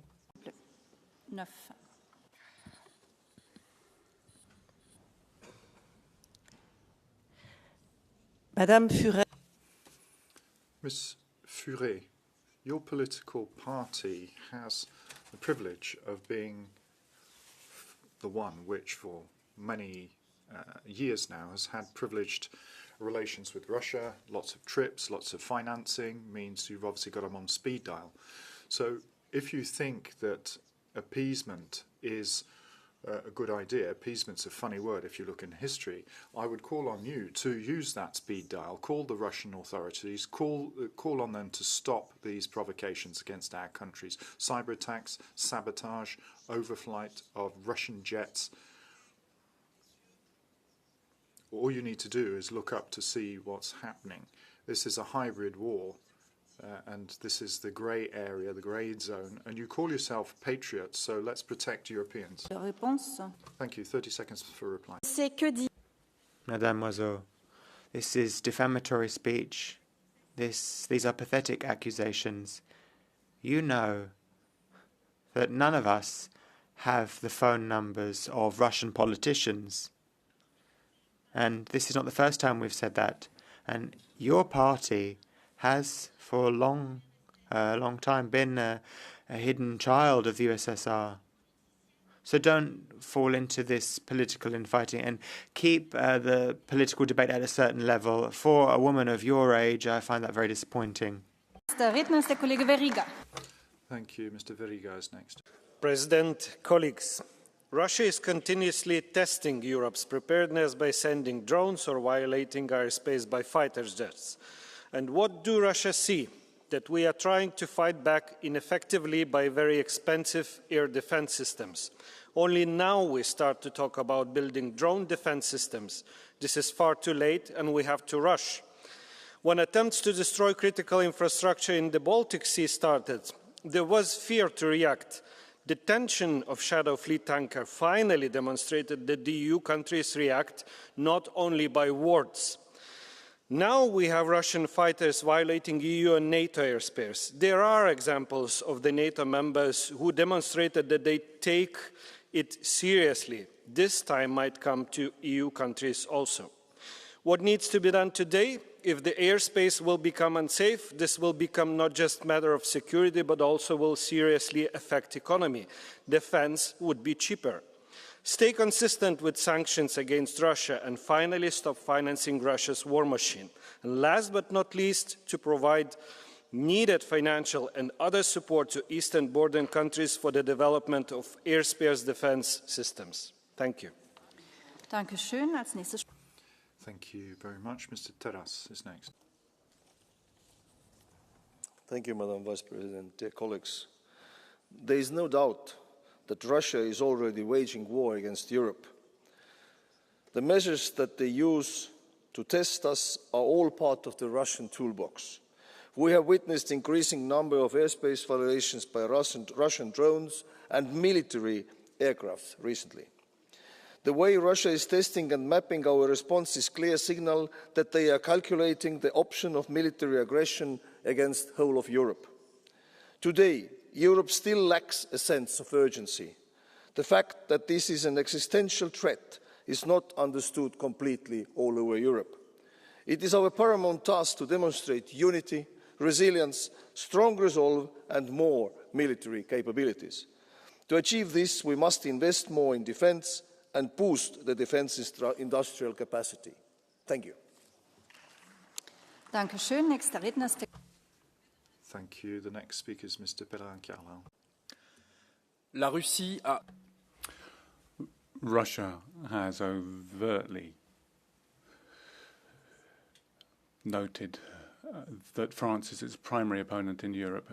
Now, these are words that General Burkhardt himself, the Chief of Staff of the French military forces, stated last year. For years, Russia has been trying to undermine France, financing extreme political groups, carrying out a covert war.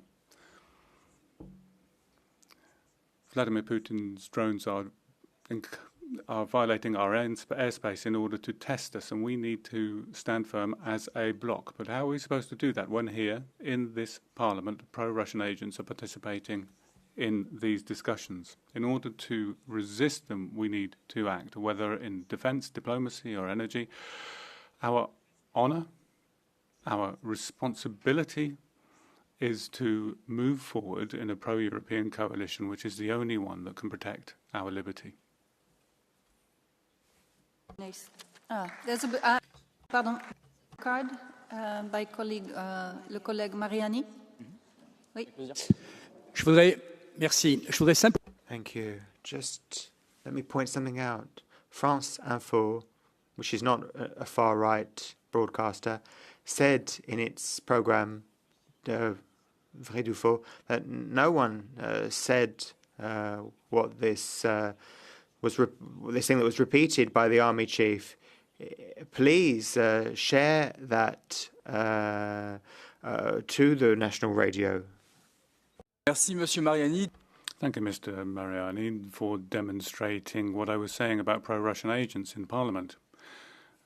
It comes as a quote from General Burkhardt, and as a former soldier myself, I know what we owe to the honour of our soldiers, and I am very, very sad to hear you attack one of our country's greatest generals. Mr. Stakis. Dear colleagues, Russia is collapsing. Over 1 million soldiers dead or wounded. More than 11,000 armored vehicles, tanks has been destroyed, and billions of euros lost. So war spending now consumes almost 40% of the state budget. And yet, after 3.5 years, Russia still has no victory in sight. That's why Kremlin has changed its tactics.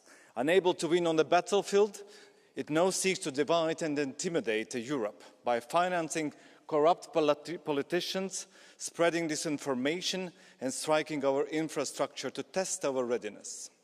So Europe must respond with decisive action. Frozen Russian assets to support Ukraine, providing long-range weapons capable for striking deep inside an enemy territory, apply Ukraine's drone war experience, and rebuild our defense industries. Above all, we must discard peacetime thinking. This is how we will secure the victory.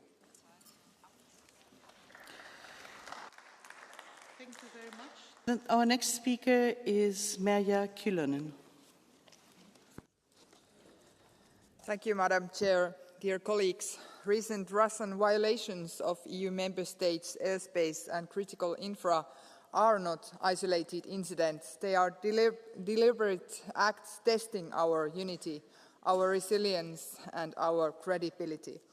Each drone incursion, each cyber attack, each interference attempt carries a clear message: to divide, to intimidate and to erode trust in the European project and our support to Ukraine. Our response must be equally clear and united. Europe cannot afford hesitation or fragmentation. We must strengthen our collective defence, deepen intelligence cooperation, and ensure that hybrid attacks are met with real consequences, not just statements. At the same time, unity means more than deterrence. It means solidarity, political, technological and moral. Protecting airspace or energy grids is not only a matter of national security, but a shared European sovereignty. The credibility of our deterrence depends not on the strength of any single nation, but on the certainty that attack on one is an attack on all. So let us respond not with fear, but with resolve. Thank you. The next speaker is Lukas Sieper. Ich werde auf Deutsch sprechen. I'll be speaking German. Dear people of Europe, the members of the AfD, often after my speeches, are happy to shout, "The little man has spoken." I find it quite amusing because you always claim that you're representing them when in fact actually you're betraying them. You're betraying them because your members, such as Mr. Bustron, allegedly is being bribed by Russia. You are betraying them by spreading fake news, because what is at stake is a loss of objective reality, and that's what I fear most. And you carry out your betrayal through your incitement, because that's a pure primitive doctrine that might is right. And I'll say it clearly. The policies of AfD betray the German people. The policies of the ESN betray the European people. The little man has spoken.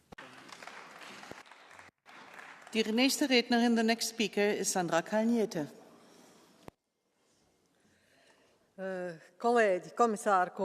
Dear colleagues, Commissioner, the Baltic Sea region has witnessed a rapidly growing number of Russia's hybrid attacks, ranging from sabotage on sea and in air.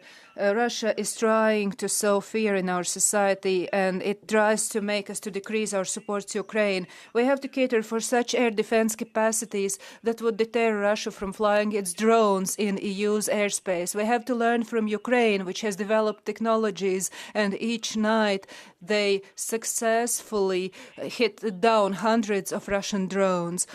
Our common European task is to quickly learn the lessons learned by Ukraine, to test, to manufacture, to innovate, and to quickly integrate the new methods, the interceptor drones, the electronic warfare, the use of positioning systems, and other critical capabilities. Europe's urgent task is to finance and to create the drone wall, because the eastern border is our border with Russia, and it has to remain secure. Next speaker is Thijs Ruiten. Thank you, President. Testing us must not be a consequence-free exercise. Russia's hybrid war is not only probing our defenses, it's also testing our political resolve. And we cannot assume any incursion is accidental. Russia wants us to doubt its intentions. Hybrid war happens because of a deterrence gap. Capabilities mean little without the will to deliver consequences. Putin respects only strength, not diplomacy. And we need clear red lines, credible consequences, and preventive measures. And yes, Council, it includes also action on full fossil fuel ban on the assets now. But there's more. Binding travel restrictions for so-called Russian diplomats, no free movement, mandatory notification for all travel, real interdiction of the Russian shadow fleet, full synergy with Ukraine's defense industry, integrating them into a strong and efficient European defense against drones. And our best prevention, ensuring Russia is occupied elsewhere, because we have finally provided sufficient military support to Ukraine. Thank you. Thank you very much. The next speaker is Christopher Storm.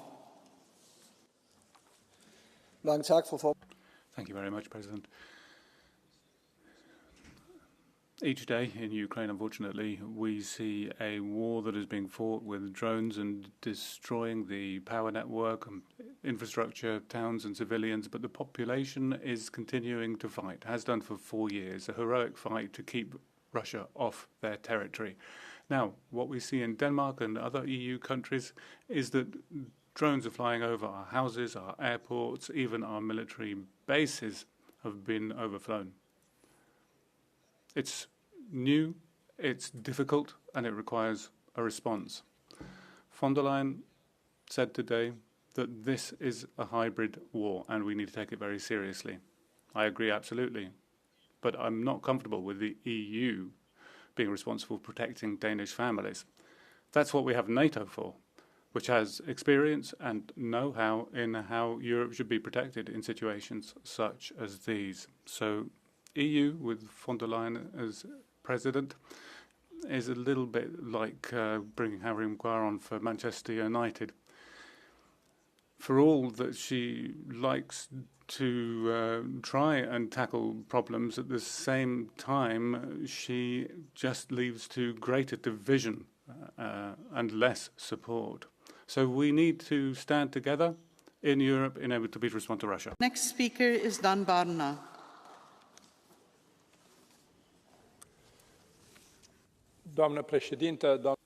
Chair, Minister, I'm talking today not as a MEP, but as a Romanian citizen concerned with the future of Europe. During the last weeks, the airspace of my country and of the eastern flank, the airspace of the European Union and of NATO have been repeatedly violated by the drones of the Russian Federation, and I have to say it clearly.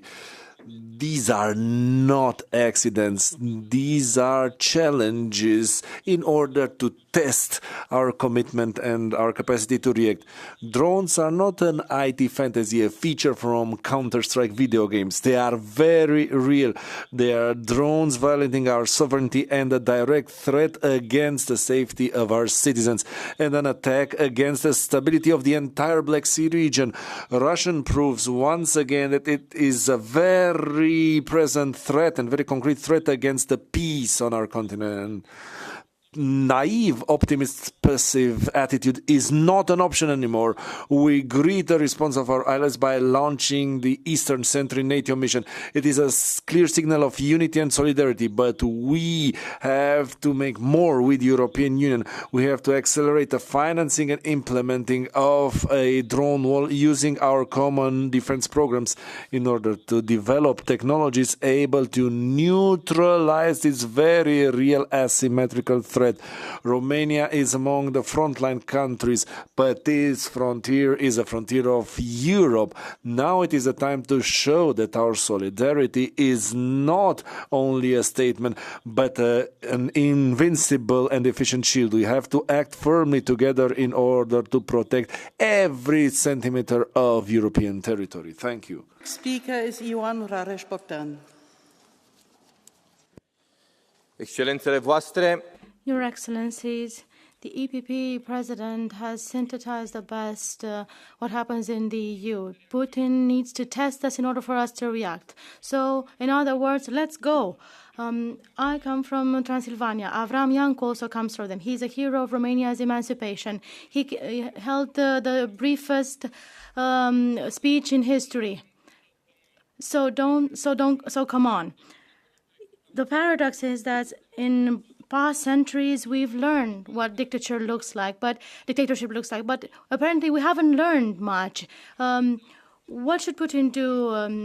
Come to Place de la Concorde or into Brussels and buy a croissant or a gaufre, and we should ask him whether he likes a champagne to go with that? No, we can't do this. Agricultures in Romania and in other countries can't do this. And let me tell you about investments in defense.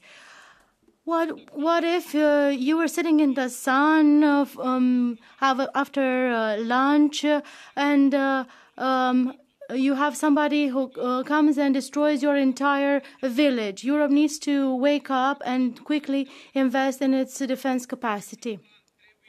Europe should have courage and should not give in to dictatorship. It's like the 1930s, but we are missing Churchill. From Mr. Grasulis. Do you accept that, Mr. Bogdan? No. Okay, then we come to the next speaker. That's Lucia Annunziata.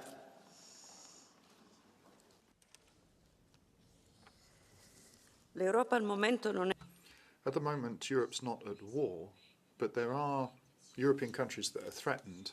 Means we have to discuss things that can't be avoided anymore. The drones and jets overflying are symbols of this. We are moved to a cyber war now, and Europe is completely unprepared for this. We have to understand this. We have to have a Europe that can defend itself from external threats, but not have generalized rearmament. We can have a new form of defense, but we need to define it, an integrated, coordinated defense that is not an instrument other than to help the peoples. I think the most important article of the Italian constitution is Article 11 that refuses war. But this is part and parcel of a constitution to allow the defense of citizens and the country. The next speaker is Alexander Vondra. Thank you. Ladies and gentlemen, I think 2 points I see as critical here. First, instead of just reacting, we must be proactive. Since 2014, we have always been one step behind. Too late to provide air defense, too late to allow Ukrainians to hit the targets inside Russia. Putin is not a peacemaker, but conqueror, and understands only one language: power.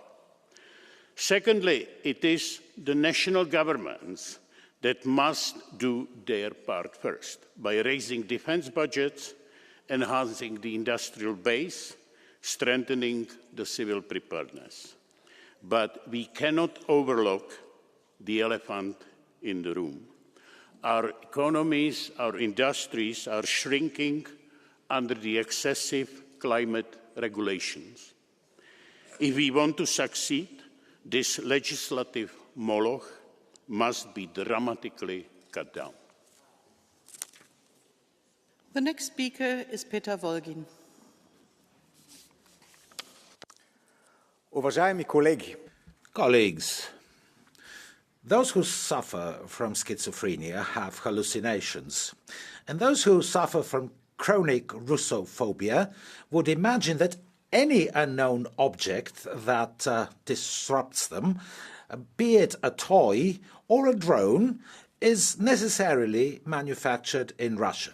Those suffering from such hallucinations are convinced that Putin himself is sitting on the Kremlin terrace and launching those drones, while Brussels, Paris and London are sinking deeper in their own anti-Russian fantasies. Europe's real problems are worsening. People are becoming poorer, the immigration problem is growing, Islamic terrorism is becoming worse and worse. See what happened in Manchester recently, an Islamist terrorist act that resulted in the loss of human life. Unfortunately, the European elite, being detached as it is, would never realize that its own madness is the greatest threat that Europe faces. Thank you, Madam Vice President, dear colleagues. Even after these recent violations by Russia, some people say that we are not in war with Russia. And this is true. However, Russia is in war with us. And this is not me saying this, it's Putin himself saying so. Russia has waged a hybrid war against us, and it has prepared for conventional attack against us for over 15 years, constantly increasing its effort to destabilize us. And those who suspect the GPS jamming coming from Russia, welcome to Finland. We can show it. And why would they stop when there is no attribution, no prize, just reward for its actions against us? In stopping Russian attacks, drone wall is good, but attribution is better. Russia won't stop before it pays for its crimes. So let's put that price to Russia. Let's stop the shadow fleet for good. Let's take the Russian frozen assets to support Ukraine. Let's increase sanctions also to the third countries supporting Russia. That is the only language that Russia understands and only way to stop its attacks. Thank you. Thank you very much. The next speaker is Joanna Scheuring-Wielgus. Pani Przewodnicząca, President, Commissioner, always when we talk about Russia, on this part of the room, we can hear Putin's agents. I don't know how to say it in a more simple way. Russia is the aggressor. Putin is a threat. But I'm not talking about drones or fighter jets only above in the European airspace. But let us see what's happening in the internet. Poland is one of the most attacked countries in the EU. Last year, over 100,000 cyber attacks. Until now, until October, 170,000 cyber attacks this year. And yesterday, 2,330 cyber attacks. These are facts. If you don't see it, then wake up, because you are working for Putin and not for our security. There is a blue card from Mr. Grazoulis. Do you accept that? There is a blue card from Mr. Grazoulis. Do you accept it? Yes, then. Please, Mr. Grazoulis, 30 seconds.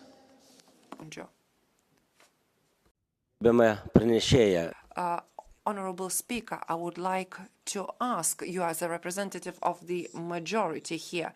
The European Union is only talking, but is not embarking on any concrete actions. In recent years, Lithuania, which is a member of NATO, and drones violate its airspace, and our defense minister says that this is just a flock of birds and not drones. A few days ago, air balloons also came into our space, and we don't have any anti-defense measures. And it's a shame in front of Europe and entire world. When will we embark on actions? Well, I did ask the question. Yes, it's a shame that you are sitting here and talking these stupid things. You were not here before. I haven't seen you. I can clearly tell you very clearly what the money is going for and how security is. Haven't you seen how Europe unified during the attack of drones over Poland? I think you are Putin's attack and you don't want to see these obvious things. Thank you. The next speaker is Thierry Mariani. Violations of airspace, when they're clearly identified, then they are unacceptable. But courage is also about applying our indignation to all violations, not just when it suits you. Between July and December 2024, there were 900 airspace violations and 45 violations of maritime space by Turkey against Cyprus. And in Greece, Greece has also suffered many violations of its airspace and its waters. So again, Turkish vessels in Greek waters, and everyone turns a blind eye to that and finds it normal. So yes, we must defend our sovereignty, always, all our sovereignty, not just to justify a war against Russia, because this war is not our war, and we need to be just as indignant when Turkey violates the airspace of European states.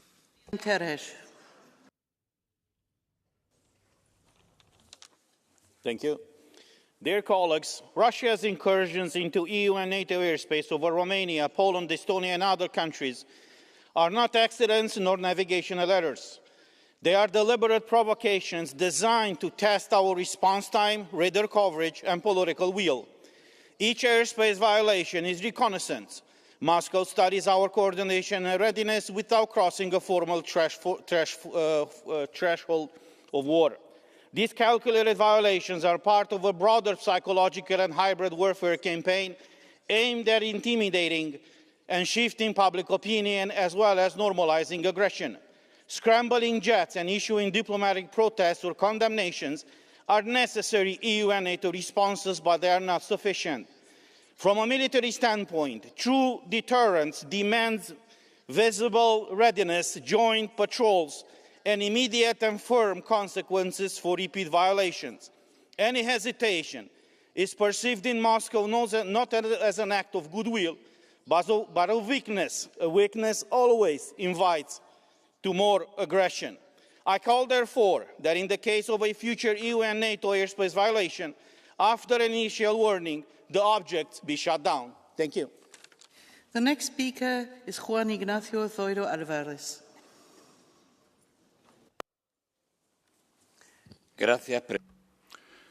Thank you, President, Commissioner.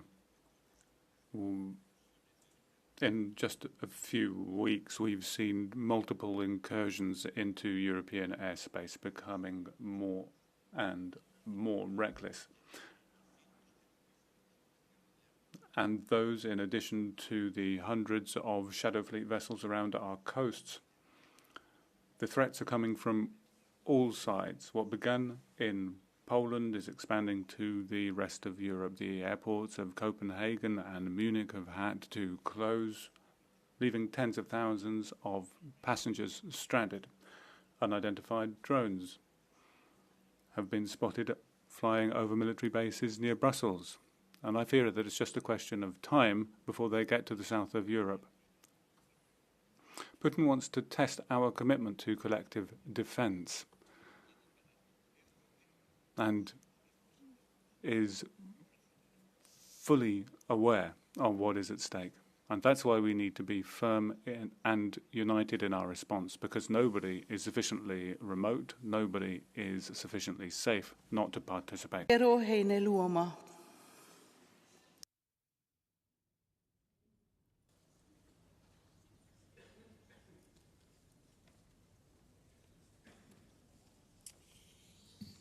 Euroopan unioni elää historiansa vaarallisin. The European Union is at its most dangerous time in history. For 4 years now, we've had war raging right outside our borders. Russia's unjustified aggression is now entering its 4th year, and Russia's aggressive actions are spreading to the whole of Europe. Our airspace is being repeatedly violated, our flight connections are being disrupted, drones are a reality not just on the eastern border of the EU, but elsewhere. The Commission and its President, Ursula von der Leyen, deserve recognition for their rapid response to the drone threat. Drone defence is absolutely necessary, and the greatest efforts need to be made where the threat is greatest, that is, on the eastern border of the EU. Now we need to have unity. We shouldn't be trying to point finger. Let us act now so that future generations can be proud of how the European Union acted in this particular crisis and defended the freedom of Europeans and Ukrainians. Gerbiamas komisare, Commissioner, Minister, dear colleagues, every minute of silence, our every doubt is an invitation to Russia, to Putin, to test our defense capabilities, to test our unity. What is happening, this violation of airspace, these drones, these fighter jets over Estonia, it's not just wind, is systematic testing of the European Union. Let's stop being naive. We can talk with anybody, we can talk with criminals, but how are we going to talk? Do we want Europe on its knees talking where this side, what is this side of Parliament wants, or do we want to talk to that criminal in The Hague?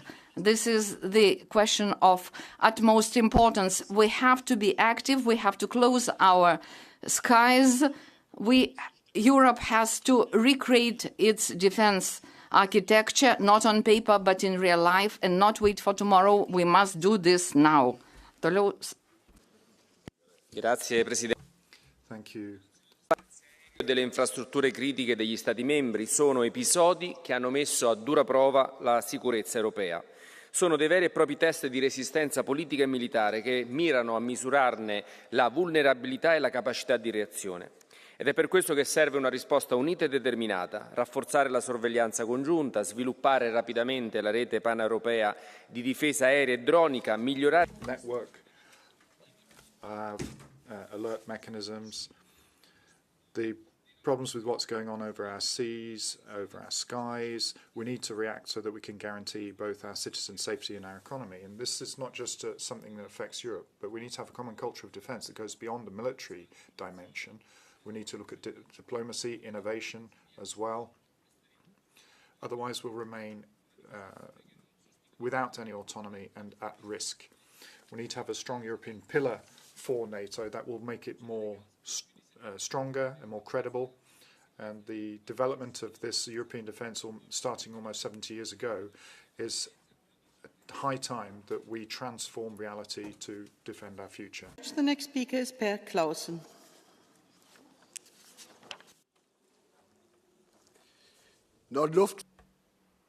When air travel and critical infrastructure is disrupted by unidentified drones and cyber attacks in EU countries, that tells me one thing.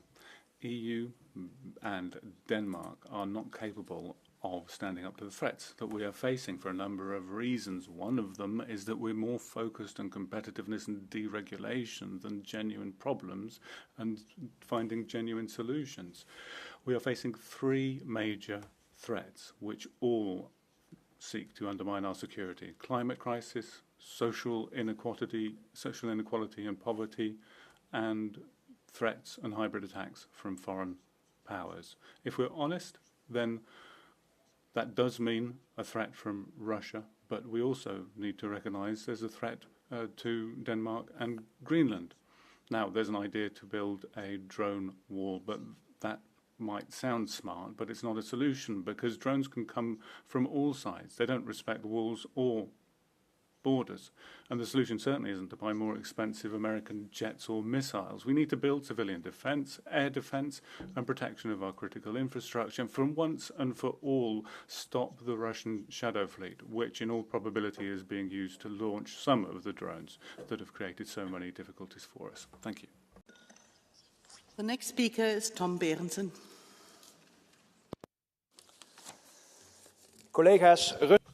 Ladies and gentlemen, Russia is systematically testing the defense of our critical infrastructure. But also there's a threat from within. Last week I was welcomed in Gdynia and Gdansk ports in Poland. Both of those ports are within 100 kilometers of the Russian border with Kaliningrad. And there are daily concerns of GPS jamming, the Russian shadow fleet, unsafe passage on the Baltic and drones. But there's more. Large part of the port of Gdynia, port which is of crucial importance for the import and export of military material, is in the hands of Hutchinson. It's a company that is controlled by China. And this port isn't a one-off because Chinese influence is considerable across a number of European ports. Commissioner, the European port strategy is of importance here, obviously. We need to make sure that the keys to our ports, the ports of Europe, be given back to us and that our critical infrastructure can be defended by us. Thank you. The next speaker is Tonino Pizzula. Thank you, Madam Chair, Mr. Commissioner, Minister, colleagues. I strongly condemn recent Russian provocations that serve only to steer divisions and test our capabilities. I have full understanding for all our member states affected. I also believe that these innovative methods of provocations are a tool used in the same way as disinformation started through social media some 10 years ago. However, these incidents are also a sign of times too, times in which we, as the EU, need to stand together, being aware of our differences, but primarily taking into account many issues and aspects that keep us together. Colleagues, we must not over-engage in these provocation games, but at the same time, we cannot stay idle and let them pull out their stunts. We have a commitment to our citizens to respond firmly and decisively. That's the only way Putin's regime can understand and respect our message. Thank you. The next speaker is Sebastian Tinkinen.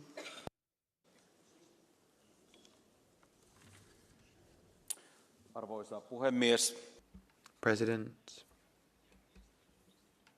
Russia is engaged in a systematic hybrid war against Europe. Information operations, assassinations, cyber attacks, instrumentalization of migrants, sabotage of critical infrastructure, electronic warfare and GPS interference. The recent airspace violations are arrogant and daring even by Russian standards. The airspace violation by Russian fighters against Estonia was the most serious in terms of depth and duration since the country's NATO membership. The drone attack on Poland required military intervention. There have also been drone sightings in other countries which are concerning. When Russia tests our borders, we must not hesitate. Russia is a terrorist state that believes only in power. European countries must defend their borders resolutely. Enemy drones must be shot down if necessary. And let us not forget, the best guarantee for peace in Europe is the victory of Ukraine. Madam Chair, Commissioner, Minister, colleagues. Europe cannot allow itself to become a testing ground for Russian hybrid attacks, drones and provocations that undermine our security and economy and spread fear and terror among our population. We must not surrender our democratic space to those who encroach upon it. We must act decisively and in unity. Let's recognize we are lagging far behind in developing reliable defenses against drones. We must make the most of Ukraine's experience and establish an anti-drone system through joint coordinated action now. We should not concern ourselves with questions about those drones are disrupting European airspace and endangering aviation. If these drones are not ours, we must treat them as hostile and immediately destroy. In order to effectively integrate drones and anti-drone technology into European security and defense, I call on European institutions to establish a regulatory framework that defines safety standards for civil aviation and critical infrastructure in the context of these new technologies. Thank you. The next speaker is Marta Chiswo. Thank you. Pani Przewodnicząca. Madam President, Commissioner, Russian drones are violating the sky of the EU, of Poland, of my region. This is not an incident, it's an attack. They are testing our systems and our unity. And Europe cannot be an aim of Kreml's exercises. We have to ask together immediately. We need European anti-drone shields, we need storage, effective logistics, investment in dual use, common command and real security. Article 42.7 must start working in practice. We wasted already too much time. We cannot wait until more drones will fall on our houses, schools or hospitals. Russian imperialism needs to be stopped now with bravery, and that is why we should use the Russian frozen asset. We should strengthen our defense industry, also by removing ETS for steel and chemistry, in the name of security of 500 million of citizens. Enough of waiting. We have to work. This is what I'm asking you. Speaker is Juan Fernando López Aguilar.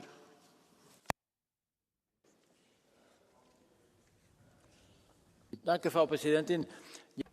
Thank you, President. For hours now, we've been debating a real threat, a growing threat, something that has repeatedly violated our airspace with Russian drones in a hybrid war led by Putin against everything that Europe represents.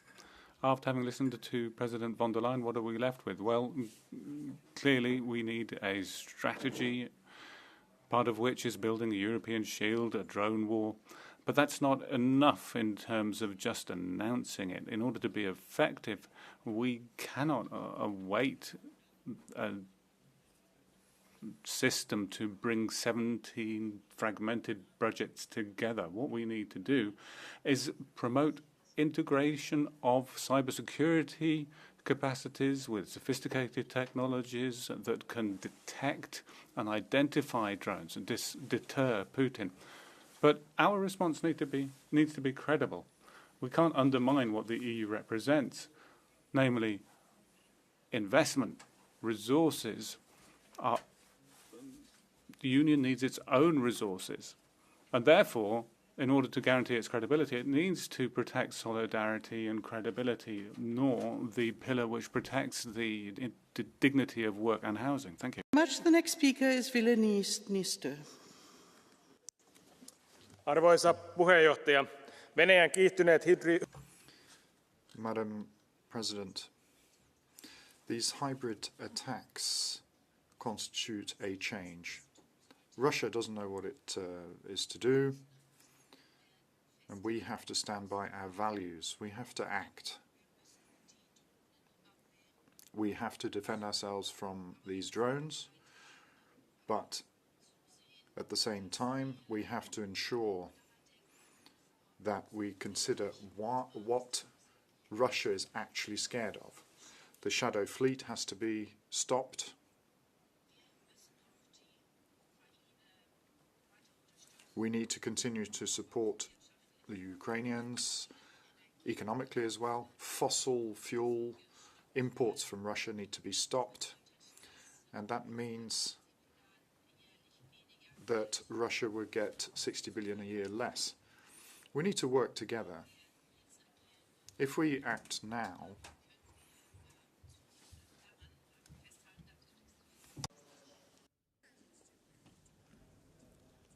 Thank you. Tisztelt kollégák, az uniós tagállamok légterének közel... Dear colleagues, the attacks against infrastructure and the airspace are not isolated incidents, but they are parts of a Russian campaign, a coordinated campaign aiming at testing and weakening Europe.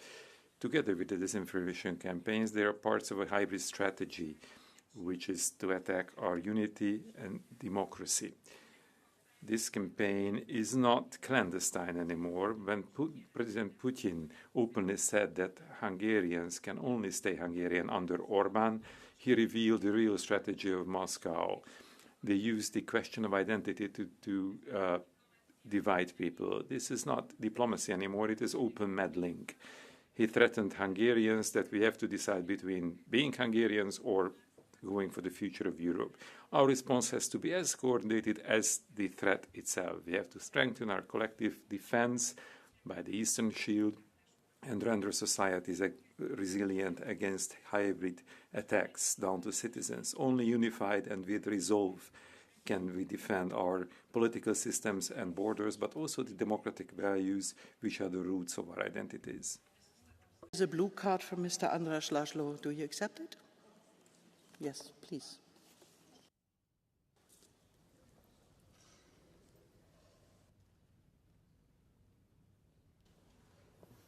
Képviselő asszony, a jobb... Colleague, both the right and left-wing press is talking about supporters of your party's supporters' data filtered out. And how do you develop your software databases, and how do you store Hungarian citizens' data in your TISA party?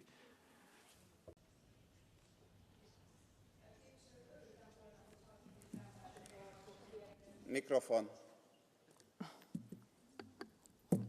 Képviselő, örültem volna, hogyha a hibrid támadás. I would be glad to discuss hybrid attacks with you and receive a question about how in Hungary the government of Hungary became a pro-Russian regime and how you expose our infrastructure to Russian interests.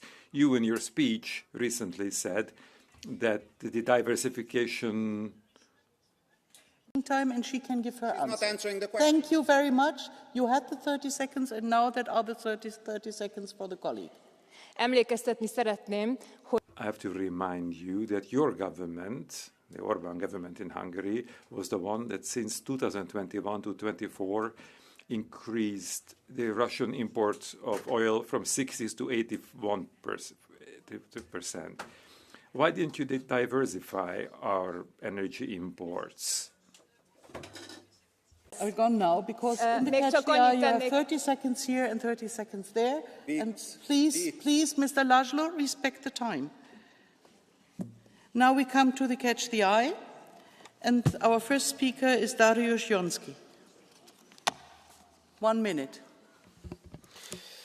Szanowna Pani Przewodnicząca, Panie Komisarzu, bardzo dziękuję za tę debatę, bo ona jest kluczowa z punktu widzenia bezpieczeństwa całej Thank you very much. This is a very important point for the security of the entirety of Europe. Russia is attacking, they are provoking at the border. These are not random acts, but this is a systematic test of our defence capacities. Are we able to stand up and are we able to be united against this? We need to we need to show our defence capacities, and we need to be united, and we need to make sure we can strengthen our borders. We need to respond in a united manner, and that's why we have specific solutions. We need to protect our ports, our airports. We need to have our defence shield of the eastern flank and a line of defence. Thank you so much. Dear Commissioner, we condemned in the strongest terms Putin's aggressions against Ukraine and military and hybrid provocations against the EU and its member states.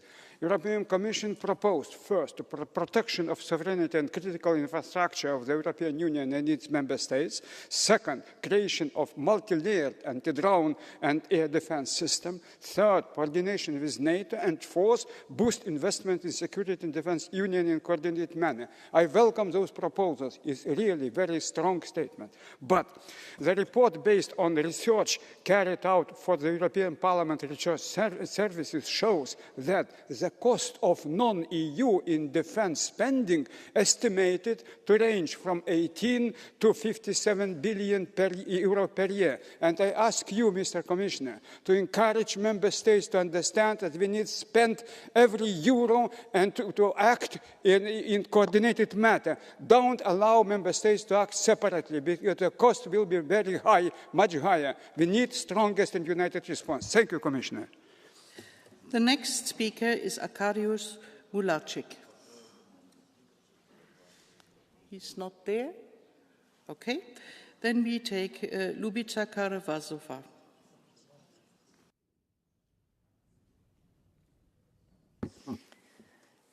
In Slovak, thank you. Je evidentné, že... It is quite evident that Russia wants to disturb the safe air transport in Europe, but also the lives of Europeans. According to Medvedev, the short-sighted Europeans have felt the impact of war on their own. How about you, the extremists and populists? Are you afraid of Putin? Haven't you noticed these kinds of statements coming from Russia? So, and we as the EU are going to cut off the supplies of Russian gas. And because Russia is not a reliable supplier, but rather an aggressor. It is quite incomprehensible that some leaders, or even some MEPs, seem to be reluctant to understand this clearly. So it's like when your neighbor would be treading on your flowers in your garden, but you will continue to buy wood from him, although you can buy the wood from other neighbors. So I do believe in the European Union, though, and I'm sure we will be able to cope. Thank you. Next speaker is Jaume Asensio Tra. Presidenta, llevamos 4 horas. Thank you, President. Well, we've been here for 4 hours talking about how to protect the EU's territory from possible threats from Russia. But we haven't spent a single minute talking about the real attacks that are being carried out on European soil against European citizens. This very morning, a European boat from the Freedom Flotilla carrying humanitarian aid was attacked in international waters, i.e. EU territory. Against Russia, we're closing our skies, but we're turning our eyes and turning away from what Israel is doing when they're using weapons against our citizens. This is a double standard, and nothing has been said here to speak out against this. And we should be talking about it. If you want to talk about threats faced by EU citizens on EU soil, well, let's talk about all of the threats, because these threats this is a real threat. And the members of the crew were kidnapped, and I'm sure that they were kidnapped, just like what happened last week. So let's talk about that too. The next speaker is Liudas Masilis. Thank you, President, Commissioner, colleagues. The recent violations of Europe's airspace and critical infrastructure are not accidents, and they are not mere provocations. They are deliberate acts of hostility. Russia is not intended to declare officially the war. The war simply is going on. We should try to avoid the fatal mistakes of the past. Today, history stands at our doorstep once again. War is raging on our continent, and the integrity of borders is no longer an abstract principle. Europe's response must be immediate, coordinated, and unmistakable. Our skies, our territory, and our seas are not negotiable. Every act of aggression must be met with firm political, economic, and, if necessary, military consequences. Thank you. The next speaker is Michal Dżerba. Panie komisarzu, sytuacja jest bardzo poważna i wiele wskazuje na to, że the situation is extremely serious. There are numerous indications right now that this is only the beginning of an escalation, with drones playing a key role. It's very important that we work concertedly, that we work together in order to put up some sort of anti-drone wall. We know that this drone war is of the times, and we're dealing with military technology right now, cutting-edge military technology, and we have to increase our capacity to be able to deal with this. We have to make a more robust industry on that particular front as well. And at the same time, we ought not forget what is taking place in Ukraine. Together, we have to put together a system develop military drones. It's really worth it at this point. We have to use all opportunities right now. We have the defense omnibus, the financing is available right now, so we have to work together in a spirit of solidarity. Thank you very much.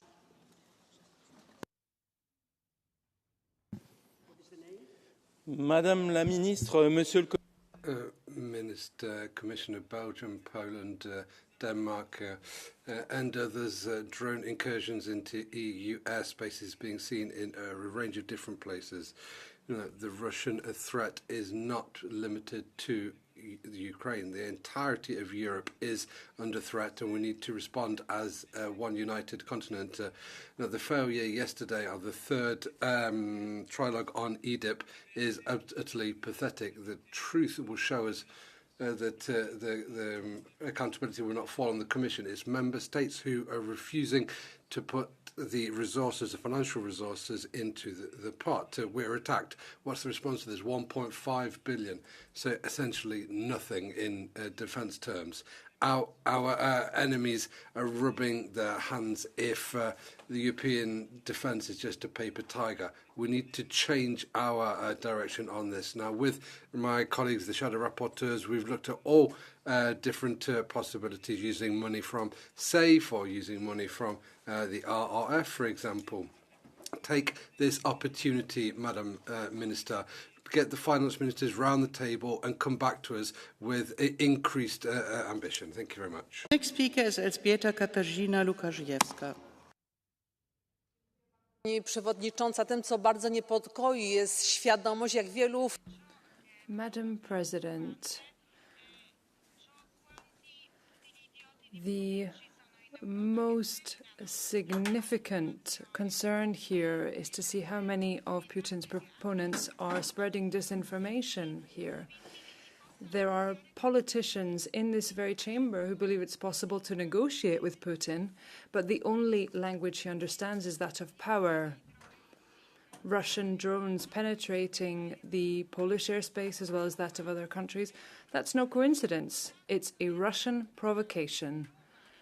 Furthermore, it is a test of our European responsiveness. Putin is attempting to find out how far he can go, and therefore we need to stand firm in our response. We require tangible action. We require investment in the defence shield, in the radar defence system, and first and foremost in boosting the European defence industry, which should be freed from the rules that are no longer relevant today. Thank you very much. Commissioner, today in the discussion we experienced not only that Putin is threatening us with a hybrid war, but that he has friends, actually.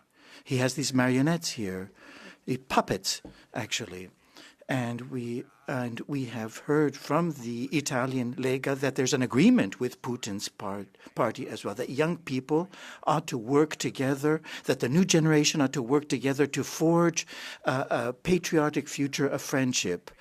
So that the fact that Putin sends young people to die in war and that Ukrainians are dying as well, And he's talking about working together, young people working together, Italians and Italian young people and Russians as well. So you can understand how absolutely outrageous this is. The patriots are really expressing treason and nothing else. They are treacherous. And we also know that the threat is not only outside, it is right inside here as well. Thank you very much. Is Matej Tonin? It's not there? Yes, I'm here. Oh, okay. In today's debate, we are seeing how Russia is mocking and deliberately provoking the EU. Putin is doing so because we are democracy and because he knows our rules of engagement. Russia knows that NATO aircrafts carrying out air policing can only shut down Russian airplanes if NATO aircrafts are attacked. So, the Russians are exploiting our rules of engagement so that they can use their propaganda machine to portray Europe as ineffective and slow. If they want to attack EU, then they have made a strategic mistake. They have wasted the element of surprise. When the moment of truth comes, Europe will be better prepared for the Russian threats. The next speaker is Kostas Mavridis. Thank you, President. Here is a sample of wording from Madame von der Leyen's initial statement regarding the recent Russian drone incursion against our eastern borders. Quote, hybrid warfare, deliberate campaign against Europe. We want to respond with unity, with drone war and other actions. Unquote. We fully agree, united with actions to defend EU. However, hundreds and hundreds of air, naval and terrain violations are happening by Turkey against our borders in the eastern Mediterranean. Right now, 2 Turkish armed drones are violating the Cyprus FIR, not to mention the continuing occupation of EU territory in Cyprus. The Commission is supposed to be the guardian of EU treaties and values and not to divide us by silence, double standards, or hypocrisies. The next speaker is Krzysztof Brejza. Dziękuję. Wysoki Parlamencie, to co dziś widzimy to jest najlepszy Jeana Pierre, który... Well, what we've seen is the best example of a French philosopher's thought here. The far right and the far left stand with Putin, and we're seeing a repetition of history. The extremists are standing on both sides, and they stand in the past. They stood with Stalin and Lenin. We're seeing a far left defended the idea of a Russian empire. We're seeing Putin being supported from both sides of this chamber. We need to think about the Russian war of aggression on Ukraine. And this has always worked with power. There have always been demonstrations against this, but there's been lies, disinformation and propaganda, whether in our media or in the public sphere. Thank you. Ja, Henriksson.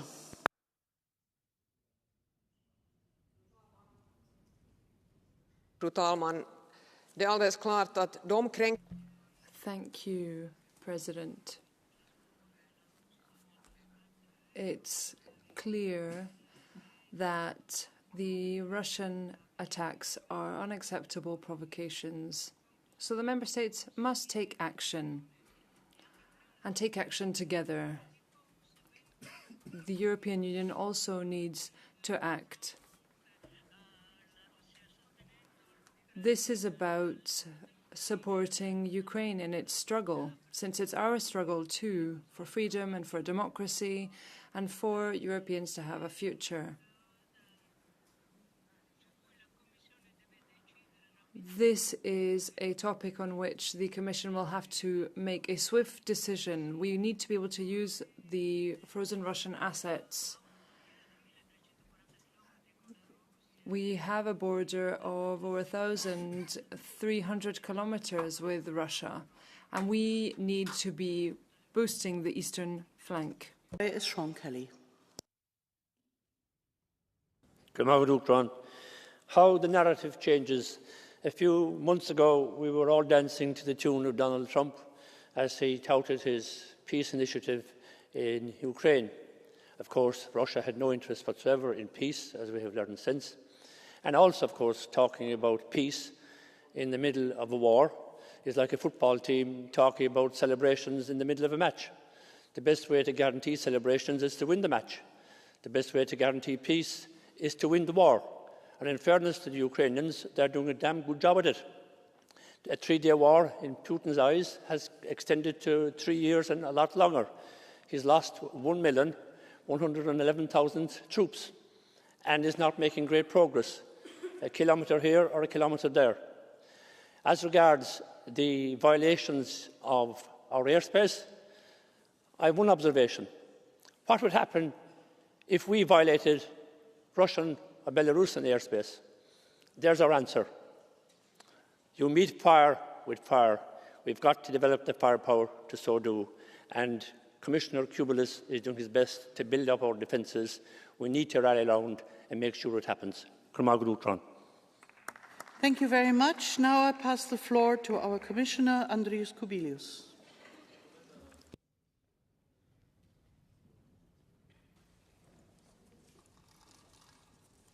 Madam Chair, Minister, dear colleagues, really it was a great debate, great important debate, because issues which we are discussing are really very crucial.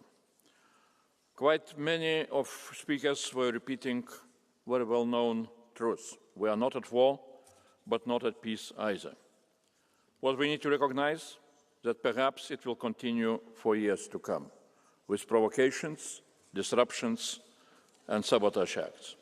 So we are really under attack, and we need to be ready for that, to defend and to deter in a united response, as this discussion is called. What we need to do is clear. Let's remember ancient Roman saying, if you want peace, prepare for the war.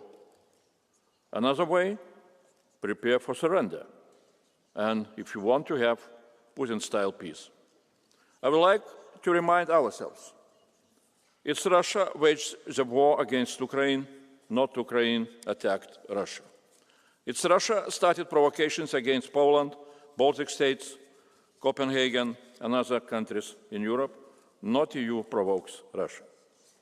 In order to protect peace, we need to ramp up our material defense readiness, first of all, what we are doing, but also our institutional defense readiness and our political defense readiness.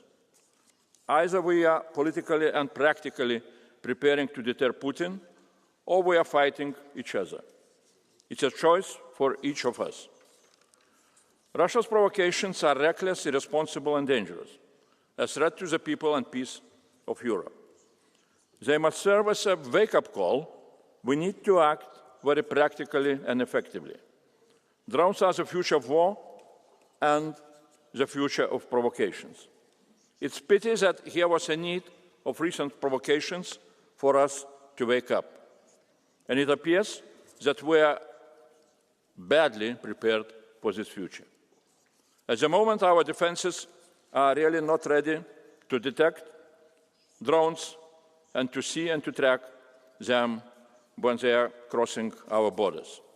In addition, shooting down a 10,000 euro drone with a €1 million missile is really not sustainable. And what we need to understand is that all of Europe is under threat. And I mean all of Europe.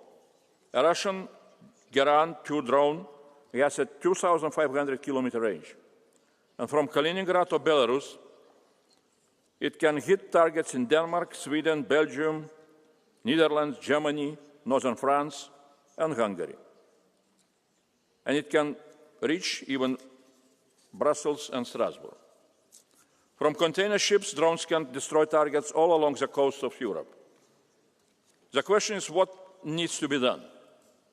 There are a lot of things which we are doing and a lot of things which we need to do even more, but let me concentrate this time on drones and anti-drone capabilities. There is quite a broad agreement what we need to do. In the short run, we need to develop capabilities to better detect, track and identify drones with acoustic sensors, radars, satellites. In the longer run, capabilities to disarm or destroy drones with drone interceptors, electronic warfare and mobile units. For the eastern flank countries, also there is a need of capabilities to use the drones to hit the targets on the ground if an enemy will try to invade the country. A tailored approach, but that is what is needed. Frontline states have different needs compared to other countries, including countries in the Mediterranean, but all need capabilities to detect and to destroy drones. And above all, what we need is cooperation, of course. Exchange data to track incursions across national borders. Have interoperable situational awareness to jointly identify targets and carry out operations. We will work hand in hand with NATO. We cannot do this without Ukraine. Ukraine's air defenses take down 70–80% of targets. Ukrainian drones chased the Russian fleet out of the Black Sea, brought the Russian advance to a standstill, and devastated the Russian strategic bomber fleet and oil refineries. In the development of the drone wall, special attention should be paid to Ukrainian experience. This experience shows that the key to an effective drone wall is not just technology as such, but the developed skills of integrated command and the creation of a comprehensive new warfare ecosystem. We must move quickly from ideas to actions. It is possible during the next year to build essential capabilities of the drone wall, and till 2030 we shall have possibilities to spend 2.5 trillion euros for different needs for our defense, and I hope that frozen assets will be used to strengthen Ukraine defense very soon. So there are financial means. I count on the support of this House to the ideas and to projects which we need to develop, and I'm ready to work very intensively with the Parliament in order to rapidly develop needed capabilities. Thanks a lot. Thank you very much, Commissioner. And now I pass the floor to the Minister for European Affairs, Marie Bjerre. President, honourable members and Commissioner. I think there has been worrying comments in this debate, but this is probably also the most positive and hopeful debate I participated in. And it might sound like a paradox, because yes, Russia's actions are part of a serious escalation, and Europe is in a crucial time. And let us be clear, Russia will not stop. And therefore, we need strong unity and strong response.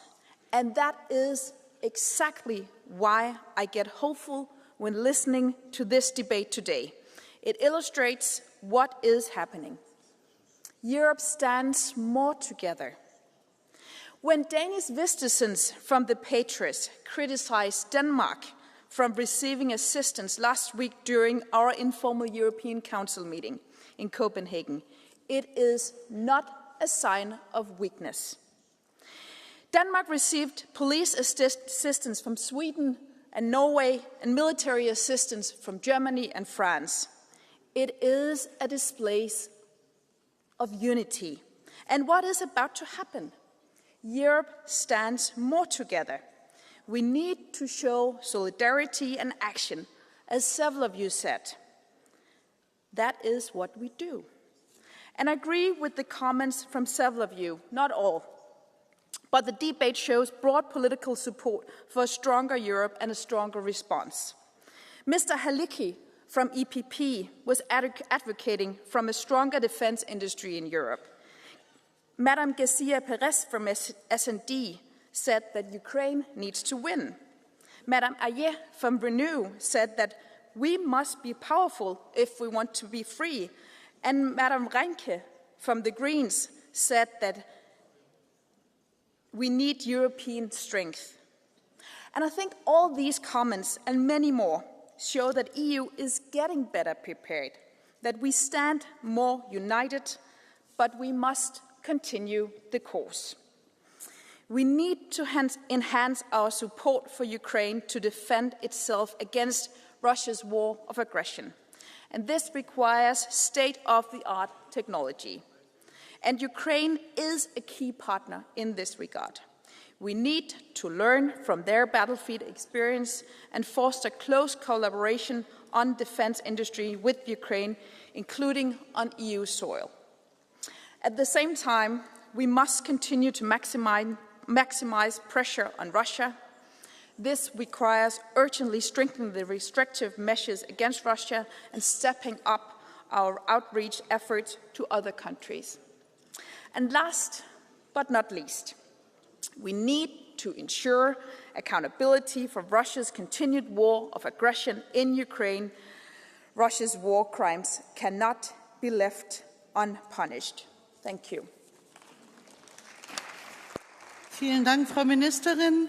Vielen Dank auch allen Kollegen, die an Well, thank you to the Minister. Thank you to the colleagues who have been involved in this debate. It's been a very large number of speakers.